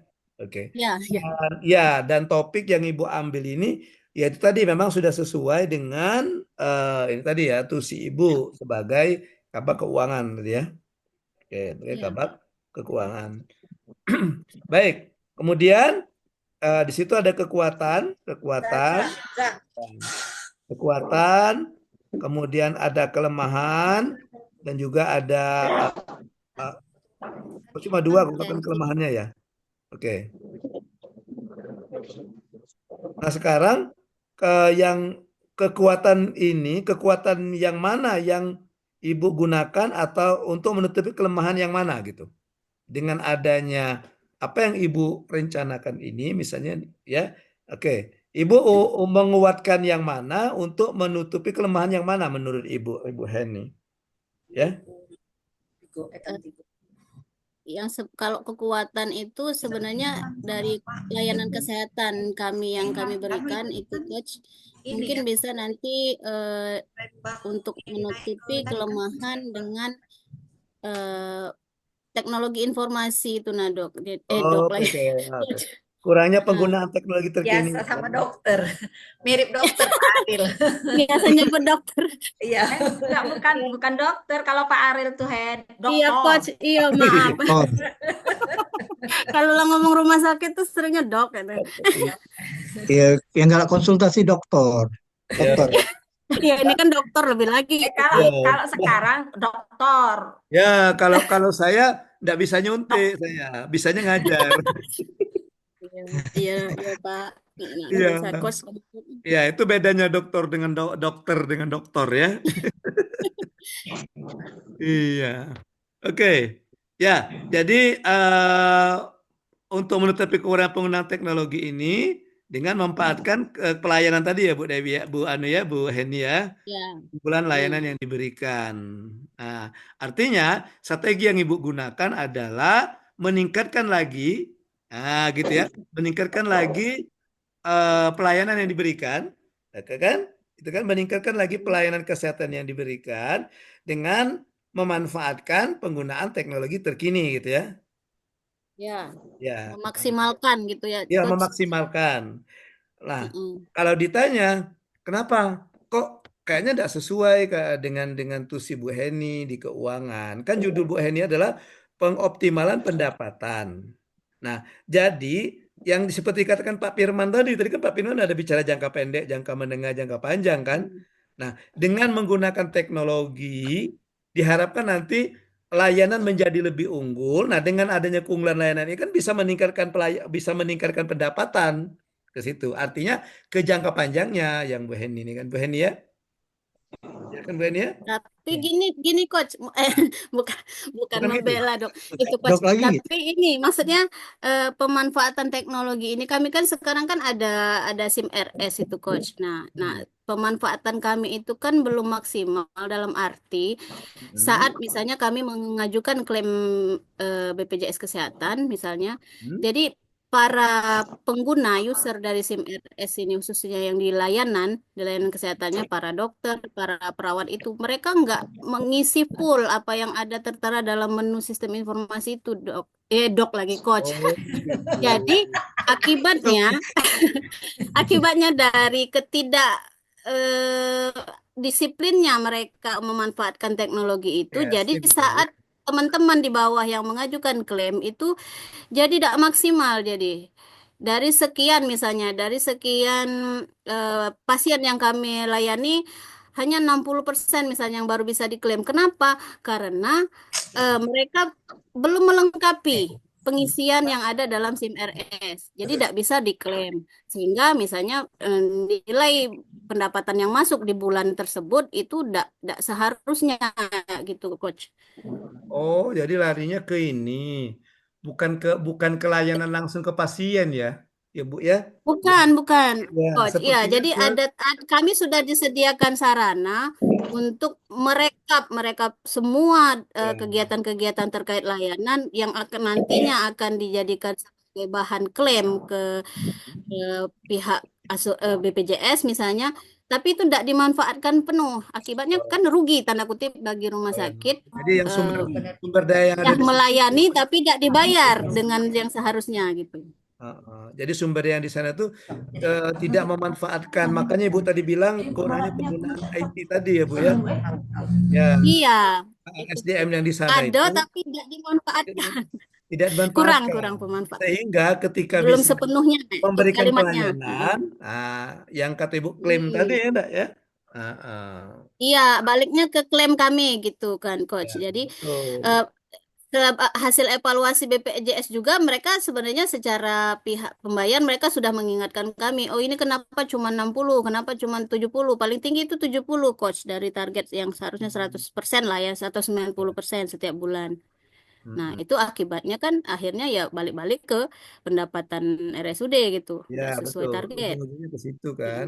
Iya, Ya dan arahnya ke seperti itu, bukan maksudnya langsung misalnya dokter tidak memanfaatkan teknologi untuk melayani, tapi teknologi yang terkait dengan hasil layanan yang mereka berikan gitu, nah, Coach. teknologi yang kan yang seperti yang Ibu katakan di keunggulan tadi kan sudah ada teknologi SIM Sudah F. ada, Ya. tapi belum belum apa ya, Maksimal. dikatakan belum maksimal tuh ada juga coach yang dokter-dokter yang rajin sebenarnya. Tapi banyak yang tidak sih. Nah, akhirnya itu jadi Persentasenya, Bu, ya. Iya, iya, dan benar, Bu. itu jadi masalah karena apa, coach? Kalau misalnya pengalaman kami manajemen ini belum bisa pendekatannya itu, coach, ke para DPJP itu. Anggaplah mereka itu kan dewanya pelayanan kesehatan. Jadi Ya. eh, untuk terus hanya menyarankan dok, tolong diisi, ini tolong dilengkapi kayak gitu, nah, coach. Kayaknya perlu perlu apa ya? Perlu penegasan lagi, bukan penegasan. Mungkin kalau kalau ada regulasinya, mungkin direktur atau apa, mungkin bisa jadi bisa para yang SDM ini mungkin bisa memanfaatkan itu mungkin ya Bu ya. Perlu adanya Iya, kalau apa semacam apalah, kayak tindak lanjut apa sanksi atau apa gitu ya. Itu. nah itu yang belum berani, coach, tanda kutip belum berani kenapa? Kakek dia merajuk kan, coach, sudah juga ngelayani Lari pasien dokter gitu. Pak. Iya, Iya. kali dokter nanti Iya. Pak. Iya, dan mereka tuh kan ini, coach, apa itu tadi, kalau mereka, kami istilah kami itu dewanya rumah sakit gitu kan. Iya, iya, iya, iya, iya. Oke, oke, oke ya. Ya itu tadi. Jadi kita harus pandai-pandai juga ya membujuknya gitu, persuasif ya dengan menggunakan cara-cara yang Iya, iya. Kalau tujuan tujuan tersembunyinya dari ini masalah yang pengen saya angkat itu, coach, sebenarnya sedikit banyak itu bisa akhirnya nanti petinggi direktur misalnya bisa menyentil para dokter gitu kan. Jadi oh ya. ini loh maksudnya kalau kita pada target tidak tercapai, ini salah satu penyebabnya mungkin ini kayak itu, nah, coach. Ya, betul. Tapi melalui tulisan gitu kan, coach, tidak yang lewat rapat, nah, nanti demo dia kan, tahu-tahu parkiran dokter kosong, kami dokter tidak masuk. Balik ke Palembang kalau dokter. Laju berkurang Ini bukan bukan ke PTBA deh, Kak. Nggak jauh-jauh. Ke PTBA be katanya kami kan. bukannya naik malahan berkurang ya Bu ya pendapatannya ya. Nah, iya itu sih malah kama sih, coach. Nah, kita kan punya target tapi susah dipenuhi karena ini. Nah, tapi kita mau memperbaiki ini takutnya malah bukannya dapat lebih tinggi tapi malah turun gitu. Nah, si Ya, malakamanya di situ. ibarat peribahasa tuh ibarat Makanya kita. tidak terlalu tampil kalimat terkait ini, dok, Hmm, coach, Dok. terkait dengan dokter tadi. betul. Takutnya nanti begitu nak jadi bahan, Terbaca dia nggak ada baca kan? juga yang. Iya. Iya, jadi biarlah tersirat Hmm, saja, tapi butuh nanti bantuan dari direktur mm-mm. misalnya untuk menyampaikan. Kayak kita tuh kita mau nggak mau mancing di air keruh ya airnya tetap jernih ikan dapat gitu ya. Nah, iya itu, nah, coach. Biar kita, soalnya selama ini bagian keuangan tuh selalu diributi kalau bikin laporan gitu kan, coach. Mm-mm. Masa kami lah melayani banyak katanya, tapi kok klaimnya kecil lah. Kualitas klaimnya ternyata yang mungkin belum maksimal. Kenapa? Katanya Ya tadi bukan dari klaimnya udah belum pelayanannya penuh ya, kayak Kak. itu nih. Ya, bukan dari pelayanannya. Sebenarnya ya pelayanan mungkin sudah bagus, coach, ya, Ya, itu tapi maksudnya ya tadi. output dari pelayanan itu kan harus dituangkan dalam klaim yang itu Klaim. membuktikan bahwa oh kamu sudah memberikan pelayanan dan dibayar oleh BPJS. Kalau pelayanan doang nggak ada pendapatannya, ya rugilah rumah sakit. Iya. Ruginya juga nakesnya juga kurang semangat juga dalam begawe ya. Jasa layanan Pak. Nggak ada penyemangatnya Jasa kan? layanan. Iya. Ya jasa Oke. lain yang kurang. Iya, jadi itulah perputarannya itu seperti itu, coach. Maksudnya Hmm. dari sisi teknologi Iya. tadi. Mm-mm. Oke, artinya di sini apa yang Ibu rencanakan di tugas ini itu tadi bagaimana SDM ini, khususnya misalnya dokter, itu Mm-mm. eh, memiliki kesadaran terhadap pemanfaatan SIM RS ini gitu ya, kira-kira gitu ya Bu ya. Iya, Ya. ya pengennya kayak itu, coach. Punya kesadaran, punya kedisiplinan untuk mengisi Iya. supaya nanti ya klaimnya juga kan bisa keluar gitu kalau kalau ini kan. Iya, heeh, betul. Oke. Karena layanan yang kita berikan kan berbiaya, coach. Kalau tidak balik dalam bentuk ini transferan BPJS, biayanya ketutup dari mana? Iya, betul. Mm-mm. Makanya itu tadi judulnya ya apa yang Ibu ambil itu ya sudah sesuai peningkatan pendapatan tadi kan? Oke. Iya, Oke, udah tergambar Bu. Kemudian untuk jejaring kerjanya, ini tadi sudah ada juga jejaring kerja ya. Oke. Dan ini dari eksternalnya cuma BPJS ya, Bu ya? Karena terkait pendapatan BPJS dan perusahaan pihak ketiga lainnya, Dok, Oh, Coach. oh gitu ya. Itu enggak Mm-mm. dari organisasi profesi enggak dimasukkan, Bu? Perlu enggak kira-kira? Organisasi profesi sebenarnya kalau terkait nak nyentil misalnya budaya kerjanya si dokter mungkin bisa dari kayak Persi ya Coach ya, Mm-mm. Asosiasi Persatuan Rumah Sakit Indonesia itu atau Arsada gitu mungkin perlu Atau dimasukkan kalau ya kalau Coach. kalau misalnya dokter dari ID, ID. Kalau ID dia terkait IDA enggak agak ya? jauh kalau naik ke arah pendapatan atau keuangan Coach. Enggak, larinya ke yang Dia tadi, kan Bu, maksudnya. Ke yang Ibu katakan untuk yang ID meningkatkan untuk budaya tadi. meningkatkan kesadaran dokter, misalnya akan Kesadaran. pendidikan RS itu, gitu. Oh gitu. Hmm. Masukkan ya coach, karena takut Itu tahu. nyentilnya kelihatan. Saya mancing aja, Bu. Kalau memang kira-kira perlu nanti pihak ID mungkin membuat semacam apalah, kayak apalah untuk Oh iya, dokter. atau mungkin nanti masukkan dulu coach ya. Mungkin nanti sekaligus konsultasi juga mungkin ke direktur mungkin. Hmm. Karena beliau nanti yang menaungi saya kan coach. Ya, mentor ya, betul. Mm-mm. Iya iya. Iya ya saya catat coach. ID Iya. ya coach. Artinya Oke kan oke. ya kadang-kadang karena itu organisasi profesi ya untuk para dokter ini mungkin kalau ada himbauan dari ID atau apa nanti atau pembicaraan Oh ID iya. nanti pada saat pertemuan-pertemuan ID itu mungkin ya pengurus apa ya pengurusnya itu mungkin bisa menyentilkan sedikit bahwa pentingnya dokter-dokter yang bertugas di rumah sakit akan aplikasi misalnya Hmm. SIM RS dan sebagainya gitu. Mungkin bisa kita masukkan, Bu. Oh ya baik coach. Ya, ibu-ibu Siap yang coach. lebih ya, yang tahu dan mentornya yang lebih tahu. Oke. Siap siap. Kemudian untuk strategi komunikasinya, ya menggunakan platform digital, ya informasi jelas dan terbuka, membangun hubungan yang baik, ya benar ini, oke. Dan adanya feedback dari pegawai dan masyarakat. Dalam bentuk kayak kotak saran itu Bu ya ini Bu ya, atau apa gitu ya. Ya, ya. Ya, kalau kotak saran jarang diisi uang, Pak Dok, itu coach. Tapi kalau yang di ulasan itu Google tuh ada kadang-kadang. Mm-mm. Dan isinya kebanyakan negatif Bu ya. Negatif memang bukan kebanyakan. Oh, Itu juga jadi hasil ini, coach kemarin hasil apa evaluasi dari Balitbangda Provinsi, dari BPKP bahkan bahwa kami itu apa tuh ternyata ulasan itu ada nilai-nilainya ya, coach. Kami mm. masih di angka 3, sekian dari ulasan yang ada di Google itu, Google yang kami Uh-uh. website kami. Nah, sedangkan menurut BPKP itu mestinya ulasan-ulasan itu paling tidak saat pertama itu direspon gitu.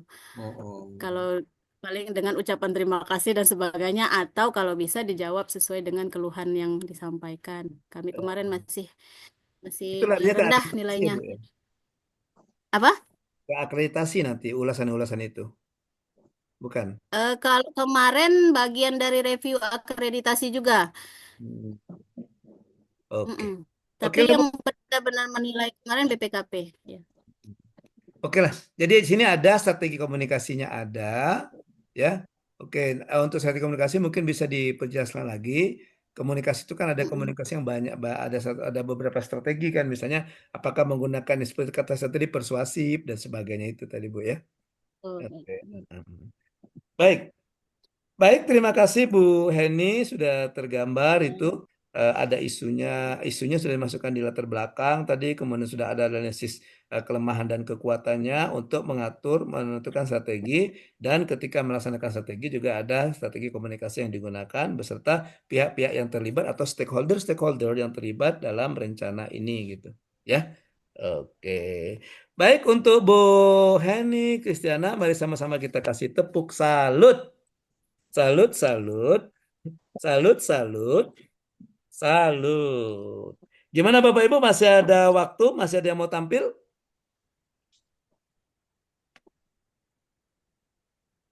Undi lagi, Pak. Oh, undi lagi ya? Oke. Ini undian terakhir ini ya. Oke. Eh, dengan keterbatasan waktu juga kita ya. Jadi kita yang terakhir. Siap ya? Oke. Sip. Udah berputar?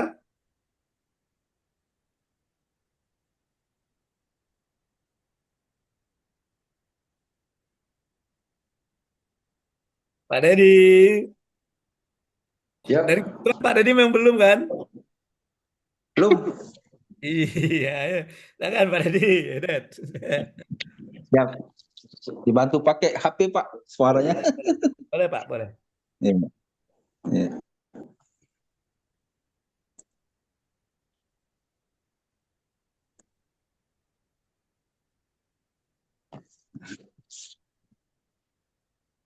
Gimana Pak? Ada suara? Ada? Ada Pak suaranya Pak? Ada. Bismillahirrahmanirrahim. Izin Pak Kus Aril bersama rekan-rekan pada pagi hari menjelang siang saya akan menyampaikan tugas tentang analisis organisasi nasional auditor dalam konteks Dinas Ketahanan Pangan Kabupaten Muara Enim. Secara abstrak, Dinas Ketahanan Pangan Kabupaten Muara Enim memiliki peran strategis dalam menjamin kesediaan pangan yang berkelanjutan seiring dengan perkembangan teknologi dan reformasi birokrasi. Organisasi sektor publik dituntut untuk lebih adaptif dan inovatif dalam menjalankan tugasnya. Kajian ini menganalisis kekuatan, kelemahan, serta potensi perkembangan organisasi berdasarkan kemajuan teknologi dan birokrasi sektor publik seiring publik. Selain itu, kajian ini juga menawarkan ide implementatif, strategi jejaring kerja, serta komunikasi organisasi dalam mendukung perkembangan publik dituntut dalam menjalankan tugasnya. Jadi melakukan kelemahan seperti perkembangan organisasi berdasarkan teknologi dan sektor publik. Selain ini, kajian ini juga menawarkan ide implementatif, strategi jejaring kerja, serta komunikasi organisasi dalam mendukung transformasi menuju world class government. Metode yang digunakan dalam ini adalah analisis deskriptif berdasarkan dokumen indikator kinerja utama IKU dan rencana strategi Rensa di Dinas Ketahanan Pangan Kabupaten Muara Enim. Hasil kajian menunjukkan bahwa penerapan sistem digital, big data, dan kolaborasi lintas sektor menjadi kunci utama dalam meningkatkan ketahanan pangan. Pendahuluan konsep organisasi itu mengacu pada transformasi organisasi menuju struktur yang lebih fleksibel, berbasis teknologi, dan berorientasi pada data dalam pengambilan keputusan. Dinas Ketahanan Pangan Kabupaten Muara Enim perlu beradaptasi dengan perkembangan teknologi, birokrasi yang lebih efisien, serta strategi yang berorientasi pada hasil untuk mencapai ketahanan pangan yang lebih baik. Penelitian ini bertujuan untuk menganalisis kondisi organisasi saat ini, mengidentifikasi tantangan, serta merumuskan langkah-langkah strategis mendukung pengembangan organisasi menuju masa depan. IKU. Kita lihat dari IKU, indikator kinerja utama. IKU merupakan alat ukur keberhasilan dalam mencapai tujuan organisasi berdasarkan dokumen IKU 2025. Dinas Ketahanan Pangan Kabupaten Muara Enim terdapat sasaran utama yang ingin dicapai, yaitu meningkatkan ketahanan pangan dengan indikator kerja utama, ini sektor pola pangan harapan, dan adapun sumber data yang berasal dari Dinas Ketahanan Pangan adalah laporan pola pangan harapan PPH dan neraca bahan makanan. IKU menjadi dasar dalam penyusunan strategi pengembangan organisasi serta langkah-langkah implementatif dalam menghadapi tantangan ketahanan pangan di masa depan. Di Rensra, dalam upaya menunjukkan visi dan misi pengembangan Dinas Ketahanan Pangan Kabupaten Muara Enim memiliki tujuan utama yaitu pemantapan ketahanan pangan. Di bagian kekuatan organisasi, kami memiliki struktur organisasi yang jelas dengan peran spesifik dalam memastikan kesediaan pangan, serta memastikan juga kesediaan sumber daya manusia, memiliki kompetensi dalam bidang pangan dan pertanian. Serta juga kekuatan organisasi didukung juga kebijakan dari pimpinan daerah yang memungkinkan pelaksanaan program ketahanan pangan secara efektif. Di kekuatan juga adanya sistem pemantauan stok pangan yang sudah berjalan untuk memastikan kesediaan pangan di daerah. Kita lihat di sini kami tayangkan juga bagian struktur organisasi Dinas Ketahanan Pangan Kabupaten Muara Enim, terdiri dari kepala, sekretariat, membagi sub umum dan kepegawaian, membagi juga kelompok, jabatan fungsional, kepala dinas juga terdiri membawa bidang, ada 3 bidang di kami, ada bidang kesediaan dan kerawanan pangan, ada bidang distribusi dan cadangan pangan, dan bidang konsumsi dan keamanan pangan. Sekilas analisis kelemahan organisasi yaitu pertama, kurangnya pemanfaatan teknologi digital dalam pemantauan distribusi pangan. 2, koordinasi di sektor yang belum optimal dalam menjalin ketahanan pangan serta secara menyeluruh. 3, keterbatasan anggaran yang dapat menghambat pelaksanaan program strategis. 4, rendahnya partisipasi masyarakat dalam program ketahanan pangan yang diselenggarakan. Adapun potensi perkembangan organisasi berdasarkan teknologi dan perkembangan birokrasi sektor publik yaitu 1, yaitu implementasi sistem informasi berbasis teknologi untuk pemantauan kesediaan dan distribusi pangan. Selanjutnya, integrasi layanan dengan plafon digital untuk mempermudah komunikasi secara stakeholder. Selanjutnya, pemanfaatan big data dalam analisis tren produksi dan konsumsi pangan. 2, selanjutnya penguatan strategi dengan instansi lain melalui sistem administrasi pemerintahan berbasis elektronik SPBE. Adapun strategi langkah-langkah yang kami ambil, beberapa langkah strategi yang dapat dilakukan untuk menghadapi tantangan dan memanfaatkan peluang, yaitu mengelola sumber daya ekonomi untuk kedaulatan dan kemandirian pangan, meningkatkan diversifikasi dan ketahanan pangan masyarakat pangan, meningkatkan penanganan kerawanan pangan, meningkatkan pengawasan keamanan pangan, pengembangan aplikasi pemantauan stok pangan yang dapat diakses oleh masyarakat dan stakeholder, serta digitalisasi proses perencanaan dan evaluasi program ketahanan pangan, pelatihan bagi pegawai yang dalam pemantauan teknologi digital, peningkatan kerjasama dengan sektor swasta dan akademis dalam inovasi pangan, penguatan program verifikasi pangan untuk meningkatkan ketahanan pangan masyarakat, serta penguatan program verifikasi pangan untuk meningkatkan kesehatan masyarakat, serta pembangunan pusat informasi pangan berbasis digital, implementasi sistem government dalam pelayanan publik terkait ketahanan pangan, optimalisasi program bantuan pangan berbasis data yang lebih akurat dan tepat sasaran. Analisis jejaring kerja dan strategi komunikasi dalam membangun jejaring kerja dan komunikasi efektif. Beberapa strategi yang dapat diterapkan adalah sebagai berikut, yaitu mengembangkan forum komunikasi dengan berbagai pemangku kepentingan seperti petani, distributor, dan pemerintah daerah. Selanjutnya, menggunakan media sosial dan website resmi sebagai sarana penyebaran informasi, serta meningkat kerjasama dengan instansi lain dalam bentuk MOU dan proyek kerjasama, mengadakan pertemuan rutin dengan stakeholder, mengoptimalkan sistem komunikasi berbasis digital, peningkatan transparansi dalam komunikasi kebijakan melalui publikasi laporan berkala, pemanfaatan teknologi komunikasi seperti webinar dan platform e-learning, dan meningkatkan keterlibatan komunitas lokal dalam asosiasi program ketahanan pangan. Adapun kesimpulan yang saya dapat, yaitu Dinas Ketahanan Pangan Kabupaten Muara Enim memiliki potensi besar dalam menunjukkan ketahanan pangan yang berkelanjutan melalui pemanfaatan teknologi dan informasi birokrasi, meskipun masih terdapat beberapa kelemahan, langkah-langkah implementatif yang berbasis teknologi dapat menjadi solusi efektif. Dengan strategi komunikasi yang baik dan jaring kerja yang kuat, organisasi dapat berkembang menuju world class government dalam sektor ketahanan pangan. Itu saja yang dapat disampaikan Pak Kos. Mohon saran dan pendapat masukan. Itu saja. Terima kasih. Assalamualaikum warahmatullahi wabarakatuh. Waalaikumsalam warahmatullahi wabarakatuh. Baik, terima kasih Pak Dedi Suryanto Padi yang sudah memaparkan memaparkan tugas asinkronisnya. Silakan ditanggapi sehubungan dengan bahan paparan dari Pak Dedi ini.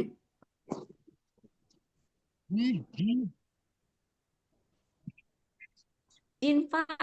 Ya, silakan Ibu Tuti ya. Enggak, kalau saya sih sebenarnya bukan untuk ini ya. Karena paparannya Pak Dedi ini hampir mirip sama punya Tuti Pak. Karena dia asas belakang dan pengambilan isu-isu permasalahan itu sesuai dengan arahan dari coach itu bahwa kita melihat dari gapnya adanya IKU ya dari beberapa perkembangan dari dinas. Mungkin eh, saya ingin menyampaikan itu Pak. Mungkin saya ingin melihat karena hampir mirip kaitannya apa yang dibuat Pak Dedi dengan yang saya buat itu isu-isu yang ada itu benar-benar memang murni yang terjadi karena memang sudah dituangkan di dalam Renstra seperti itu Pak, nyata dan real. Dan akhirnya mengerucut kepada apa yang saya menjadi kepala bidang pemberdayaan itu akhirnya saya mengerucut ke bidang bidang saya yang saya kelola seperti itu. Atau mungkin karena beliau sekretaris, jadi dia secara umum terkait dengan kegiatan yang ada di DKP. Mungkin itu Pak. Terima kasih. Oke, baik. Silakan Pak Dedi ditanggapi dulu waktunya sebentar, Pak Dedi. Izin Pak, kami menanggapi memang dalam mengambil ini sesuai arahan kita mengambil dari IKU dan Renstra yang nanti akan dikembangkan lagi entar.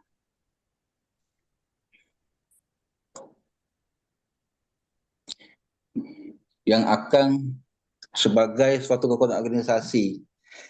Jadi Pak, sebenarnya juga saya juga mengakui juga saya juga sebenarnya memiliki kelemahan juga nih di Dinas Ketahanan Pangan ini karena bukan diselipin ilmu saya Pak. Jadi memang kelemahannya salah satunya bukan diselipin ilmu saya karena memang seharusnya penempatan suatu organisasi di Dinas Ketahanan Pangan ini yang memang benar-benar yang memang memiliki disiplin ilmu seperti misalnya mereka memang sarjana pertanian, sarjana perikanan mungkin cocok di sini. Kalau saya kemarin belum menguasai dikarenakan saya baru 6 bulan lebih kurang Pak di Dinas Ketahanan Pangan. Jadi secara global, secara keseluruhan memang saya belum paham juga, belum memahami belum menguasai penuh lah di kegiatan di Dinas Ketahanan Pangan ini. Saya memaklumi memang sebelumnya saya ini dulu sekretaris di Satpol PP Pak. Jadi berubah mutasi, lagi Dinas Ketahanan Pangan. Kemarin bersama-sama mungkin bareng Pak Firman, dengan Pak Zeno, dengan rekan-rekan yang lainnya. Jadi memang kalau disusul organisasi yang jelas, kami didukung oleh tupoksi. Memang tupoksi dimiliki oleh kami berdasarkan tupoksi Perbub nomor 32 tahun 2002 tentang struktur Dinas Ketahanan Pangan. Ditambah juga kita ada juga dukungan dari Perda, peraturan, kita juga memiliki peraturan daerah Pak, peraturan daerah tentang peraturan daerah ini kalau tidak salah peraturan nomor 17 tahun 2001 tentang penyelenggaraan cadangan pangan pemerintah Kabupaten Muara Enim Pak. Itu saja Pak kira-kira, lebih kurang Bu Tuti ini saya sampaikan. Oke, siap. Baik, terima kasih Pak Dedi, terima kasih juga kepada Bu Tuti yang sudah memberikan tanggapannya. Nah, kalau kita lihat di sini ikunya adalah ini tadi ya, meningkatnya ketahanan pangan itu ya Pak, di situ tadi Pak ya. Ada coba Pak Dedi buka. Ya, Ya, meningkatnya ketahanan pangan. ketahanan pangan Pak. Dengan ada skor pola pangan harapan. Ada skor pola pangan harapan ya Pak ya. Iya. Nah, kemudian untuk meningkatkan ketahanan pangan ini di Rensa ada bukan pemantapan ketahanan pangan. Nah, sekarang kita lihat apa yang akan Pak Dedi lakukan ya. Akan Pak Dedi lakukan untuk pemantapan ketahanan pangan wilayah ini ya sesuai dengan IKU meningkatkan ketahanan pangan ini. Nah, sekarang kita lihat apa yang akan Pak Dedi lakukan di situ. Sudah tergambar belum? Yang dihubungkan dengan tusinya, Pak. Ya, jadi Bapak kan di sekretaris ya. Nah, Ya. kalau kita lihat kesimpulan, coba lihat kesimpulannya, Bapak ini rencananya adalah pemanfaatan teknologi dan reformasi birokrasi di sini, Pak. Ada kan? Ya. Untuk mewujudkan ketahanan pangan yang berkelanjutan melalui pemanfaatan teknologi dan reformasi birokrasi. Nah, ya, Pak ya, dengan menggunakan apa tadi? Dengan menggunakan tadi potensi dengan melihat analisis kekuatan dan kelemahan di organisasinya. Oke, ya, oke. Jadi kalau kita lihat dari kekuatannya ada 4 kekuatannya, kemudian di kelemahannya itu. Nah di kelemahan itu, nah ada tuh kelemahan nomor 1 tuh Pak Dedi masukkan. Ini sudah connect dia di kesimpulan dengan yang di kelemahan Pak Dedi tadi ada tuh di untuk mengatasi kelemahan ini tadi kan nomor 1 kalau tidak salah tadi. Kan ditambah sama posisi. Ya, nah di nomor 1 ini kan, nah itu stop Pak. Ya. Di bawahnya Pak, bawahnya Pak. Nah itu ya, kurangnya pemanfaatan teknologi digital dalam pemantauan dan distribusi pangan. Nomor 1 kan, kita berbicara tentang teknologi digital kan. Nah sekarang misalnya Bapak ngambil ini untuk peningkatan pemanfaatan teknologi digital dalam pemantauan dan distribusi pangan. Nah Bapak coba lihat peran sekretaris di situ di mana coba? Ada enggak peran sekretaris dalam pemanfaatan teknologi pemantauan dan distribusi pangan ini? Nah, gitu. Di mana letak peran sekretaris? Di situ, Pak. Karena kalau kita lihat sepertinya pemantauan dari distribusi pangan kan ada bidangnya kan? Iya, Pak, tidak Nah, ketika misalnya bidang itu mau mengatasi kelemahan ini, nah peran sekretaris di mana gitu? Atau peran orang-orang di sekretariat itu di mana? Nah, itu nanti yang bisa Bapak masukkan ke dalam rencana untuk peningkatan kinerjanya, kinerja Dinas Ketahanan Pangan, Pak. Nah, gitu Pak Dedi. Ya. Oke, misalnya apakah pemanfaatan teknologi yang peran sekretaris itu adalah misalnya menyediakan atau membuat atau menyediakan fitur-fitur atau misalnya apa yang diperlukan administrasi sehubungan dengan pemantauan dan distribusi pangan. Nah, gitu. Apakah di situ seperti itu? Nah, kalau memang ya di situ dari segi administrasinya baru nanti Bapak bisa breakdown lagi. Ya, belum lagi apa yang akan Bapak lakukan sehubungan misalnya dengan penyiapan administrasi dalam pemanfaatan teknologi digital, pemantauan dan distribusi pangan gitu. Jadi dia connect Pak dari IKU tadi kan, tadi kemudian dari IKU tadi renstranya. Nah, untuk memantapkan itu maka misalnya Bapak melihat bahwa pemantauan dan distribusi pangan ini belum memerlukan teknologi. Nah, baru karena tadi harus sesuai dengan tusinya Pak Dedi selaku sekretaris, maka Pak Dedi hubungkan ke sekretariat. Peran apa sih atau kontribusi apa yang bisa diberikan oleh sekretariat dalam rangka mengatasi kelemahan nomor 1 ini?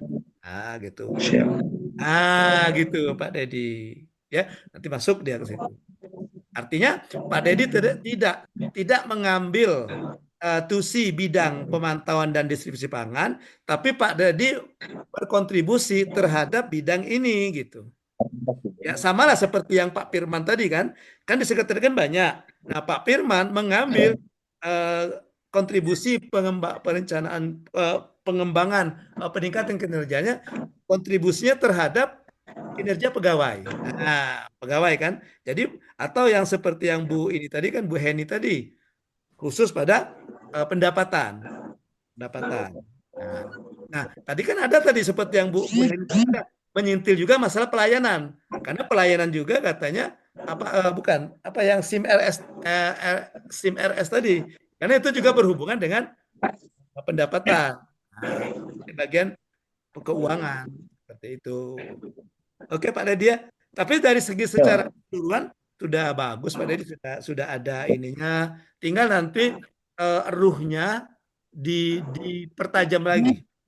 Sehingga nanti jangan sampai pembaca beranggapan bahwa Pak Dedi mengambil bidang pemantauan dan distribusi pangan atau tidak sesuai dengan tusi. Nah, jangan sampai itu. Ya. Oke. Masih Pak, Mas. Ya. Oke, baik. Baik Bapak Ibu, saya rasa mohon maaf yang belum tampil dari hari pertama ada yang belum tampil atau sudah tampil semua ini. Belum ada kesempatan, mohon maaf mungkin kita ketemu lagi nanti di agenda keempat. Ya mudah-mudahan saya ingat nanti kita bertampil ya. Karena keterbatasan waktu juga tidak bisa diakomodir semuanya selama 3 kali kita sinkronus ini Bapak Ibu tampil untuk menampilkan tugas asinkronus. Oke Bapak Ibu, saya akan melanjutkan dengan penjelasan tugas asinkronus. Gimana Bapak Ibu, apakah sudah dibaca situ? Penjelasan tugas asinkronus sudah dibaca ya? Ya, Pak. Bapak. Yang untuk video pengalaman belajar ya mungkin nanti saya robah saja nanti batas pengumpulannya, enggak apa-apa. Saya robah batas pengumpulannya, tapi yang untuk kelompok ya batas pengumpulannya hari ini ya. Oke. Nah, di tugas kelompok ini tugas individunya bisa dibaca video pembelajaran. Nah, di tugas individu, tugas kelompok ini seperti yang kata saya tadi, Bapak Ibu silakan nanti berselancar di dunia maya, ya, menggali informasi tentang kasus-kasus yang saya berikan ini, ya topik-topik yang saya berikan ini, ya. Kelompok 1 ke Surabaya, kelompok Video 2 kita selesai hari ini baik lagi. saya ini Makanya KTPR lagi. iya, kelompok 3 itu ke Jogja. Jadi yang diambil ini Pak, ini yang diambil itu ini. Nah ini poin-poinnya ini yang diambil Pak. Nah, jadi identifikasi menurut hasil diskusi Bapak Ibu, faktor kunci keberhasilan dari e-kios di Surabaya, kemudian smart government, smart city di Kota Bandung, dan juga Jogja Istimewa di Pemda Daerah Istimewa Jakarta. Di mana letak faktor kunci keberhasilannya. Ya. Kemudian baru identifikasi perbedaan dan persamaan dengan di tempat masing-masing Bapak Ibu. Apa perbedaan dan persamaannya, ya. Dan terakhir buatlah lesson learn. Lesson learn itu hal yang bisa diambil, ya. Hal yang bisa diambil oleh Bapak Ibu dari diskusi tentang ketiga kasus ini. Kita nyebutnya kasus. Jadi kasus di sini bukan bermakna negatif ya, bermakna positif juga bisa. Ini kasus yang bermakna positif saya maksudkan. Ya, apa yang bisa kita ambil dari situ? Apa yang bisa kita ambil? Misalnya dengan adanya e-kios di Kota Surabaya ini apa yang bisa diambil? Apa yang bisa kita ambil? Ya, rumuskan saja poin-poinnya ya. Kemudian misalnya atau dari Bandung tadi apa yang bisa kita ambil atau dari Jogja yang bisa kita ambil. Buat saja dalam bentuk file. Ya, mungkin kalau misalnya Bapak Ibu mau membuat bagian-bagiannya, buat saja. Bisa jadi bagian pertama mungkin deskripsi singkat tentang kasus. Misalnya e-kios itu apa, bla bla bla bla bla gitu ya. Kemudian yang kedua bisa juga Bapak Ibu ambil topiknya, subpoin dari laporan itu, dari tugas itu, faktor-faktor kunci keberhasilannya apa. Kemudian identifikasi persamaan dan perbedaannya, dan yang keempat itu lesson learned. Jadi ada sekitar 4 poin. Ya, ada 4 poin. Itu untuk tugas kelompok. Untuk tugas individu biasa buat video pembelajaran, kemudian videonya Bapak Ibu upload di media sosial, ya. Kemudian linknya dikirimkan ke WhatsApp dan juga Google Classroom. Ya, itu link dari video. WhatsApp Pak Ariel. Berapa lembar Pak minimal Pak? Oh, itu 10 lembar untuk yang file itu. Kelompok. Ya, file itu maksimal 10 lembar. Nah, kalau untuk video itu pakai durasi waktu. Durasi waktunya 3 sampai 5 menit. Ya. Oke. Jadi cukup ceritakan itu aja, ceritakan pengalaman belajar Bapak Ibu baik sinkronus maupun asinkronus ketika belajar agenda 3, baik di hari ke-13, 14 dan 15. Agenda 2, Pak. Individu Pak, kumpulnya video? Nah, individu kumpulnya video nanti saya kasih waktu 2 hari lah. Ya, penting kerjakan 2 hari ya Pak? Ya, nanti saya robah yang ada di Google Classroom. Ya. Siap. Ini juga file ini juga ada di Google Classroom, nanti silakan di-upload saja di Google Classroom. Ya, oke. Nah, Bapak Ibu, terakhir dari pertemuan kita kali ini, Bapak Ibu, ya, Bapak Ibu, ya. Nah, Bapak Ibu, kalau Bapak Ibu mau melihat siaran ulang, dari pembelajaran asinkronus kita. Ya, selama 3 hari ini Bapak Ibu, nah Bapak Ibu bisa buka di sini nanti. Untuk yang hari ini belum saya upload, bisa dibuka di sini, ya. Nah, bisa dibuka di sini. Ya, bisa buka di sini nanti, ya. Yang satu, yang hari kemarin kita hari Selasa Rabu itu sudah saya Rabu Kamis atau ya, atau Selasa Rabu, pokoknya 2 hari itu sudah. Yang hari ini belum saya upload. Nanti bisa dilihat di sini kalau mau melihat siaran ulangnya gitu ya. Oke. Oke Bapak Ibu, demikian pembelajaran kita untuk hari ini. Sebelum saya tutup, silakan ada yang mau ditanyakan atau disarankan, silakan. Ada? Baik, kalau tidak ada Bapak Ibu, terima kasih Bapak Ibu atas partisipasinya. Mohon nanti masih ada tugas hari ini, mohon dikerjakan. Dan ini pertemuan kita terakhir untuk pembelajaran kita di virtual classroom, karena setelah ini saya harus pindah lagi ke kelompok 2, ya. Jadi Bapak Ibu kelompok 1 mungkin nanti akan bersama dengan Bu Milda mungkin. Kemungkinan Bu Milda dengan Bu Milda. Kelompok 1 nanti akan ketemu Bu Milda, saya akan ke kelompok 2. Jadi ini pertemuan kita terakhir di agenda ketiga. Insya Allah nanti kita ketemu lagi setelah Lebaran. Belum ya, sebelum Lebaran ya. Sebelum Lebaran. Ya, minggu depan kita ketemu lagi Bapak Ibu dengan saya di pembelajaran agenda keempat. Kita berbicara tentang stula dan aksi perubahan. Nah, nanti silakan kalau ada yang mau ditanyakan, silakan nanti kita kupas di agenda keempat, yaitu aktualisasi kepemimpinan kinerja. Terima kasih Bapak Ibu, mohon maaf kalau ada kesalahan dan kekeliruan. Silaturahim kita tetap jalan, komunikasi kita tetap jalan, bukan berarti saya melepaskan tugas saya. Jadi sekarang saya tetap sebagai tutor di PKA Angkatan 1 2025 ini. Terima kasih. Kami akhiri dengan ucapan wassalamualaikum warahmatullahi wabarakatuh. Waalaikumsalam. Waalaikumsalam warahmatullahi wabarakatuh. Sebelum kita tutup, Pak Zeno akan memimpin tepuk salut. Silakan tepuk salut untuk kita semuanya. Tadi angkat tangan. Saya kira mau tepuk salut. Untuk kelompok 1 gimana, Pak Zeno? Pak Ketua. Pak Zeno. Mana Pak Zeno nih? Ayo Ingin terus Pak Zeno nih. Ayo Zeno nih. Iya, belum banyak pikiran juga. Kalau Bu Tuti lah mikirin anak, mikirin suami, pada di dalam. Kalau Pak Zeno kan masih lancar. Zeno bebas Pak, bebas katanya. Bebas. Zeno Sebebas-bebasnya dia tuh Pak. Bebasnya Pak dia Pak. Mau dia ngomong ke anak yang lepas, ditanya anak yang lepas itu Pak. Kayak lepas. Oke, silakan dan untuk kita semuanya kita kasih tepuk salut. Salut.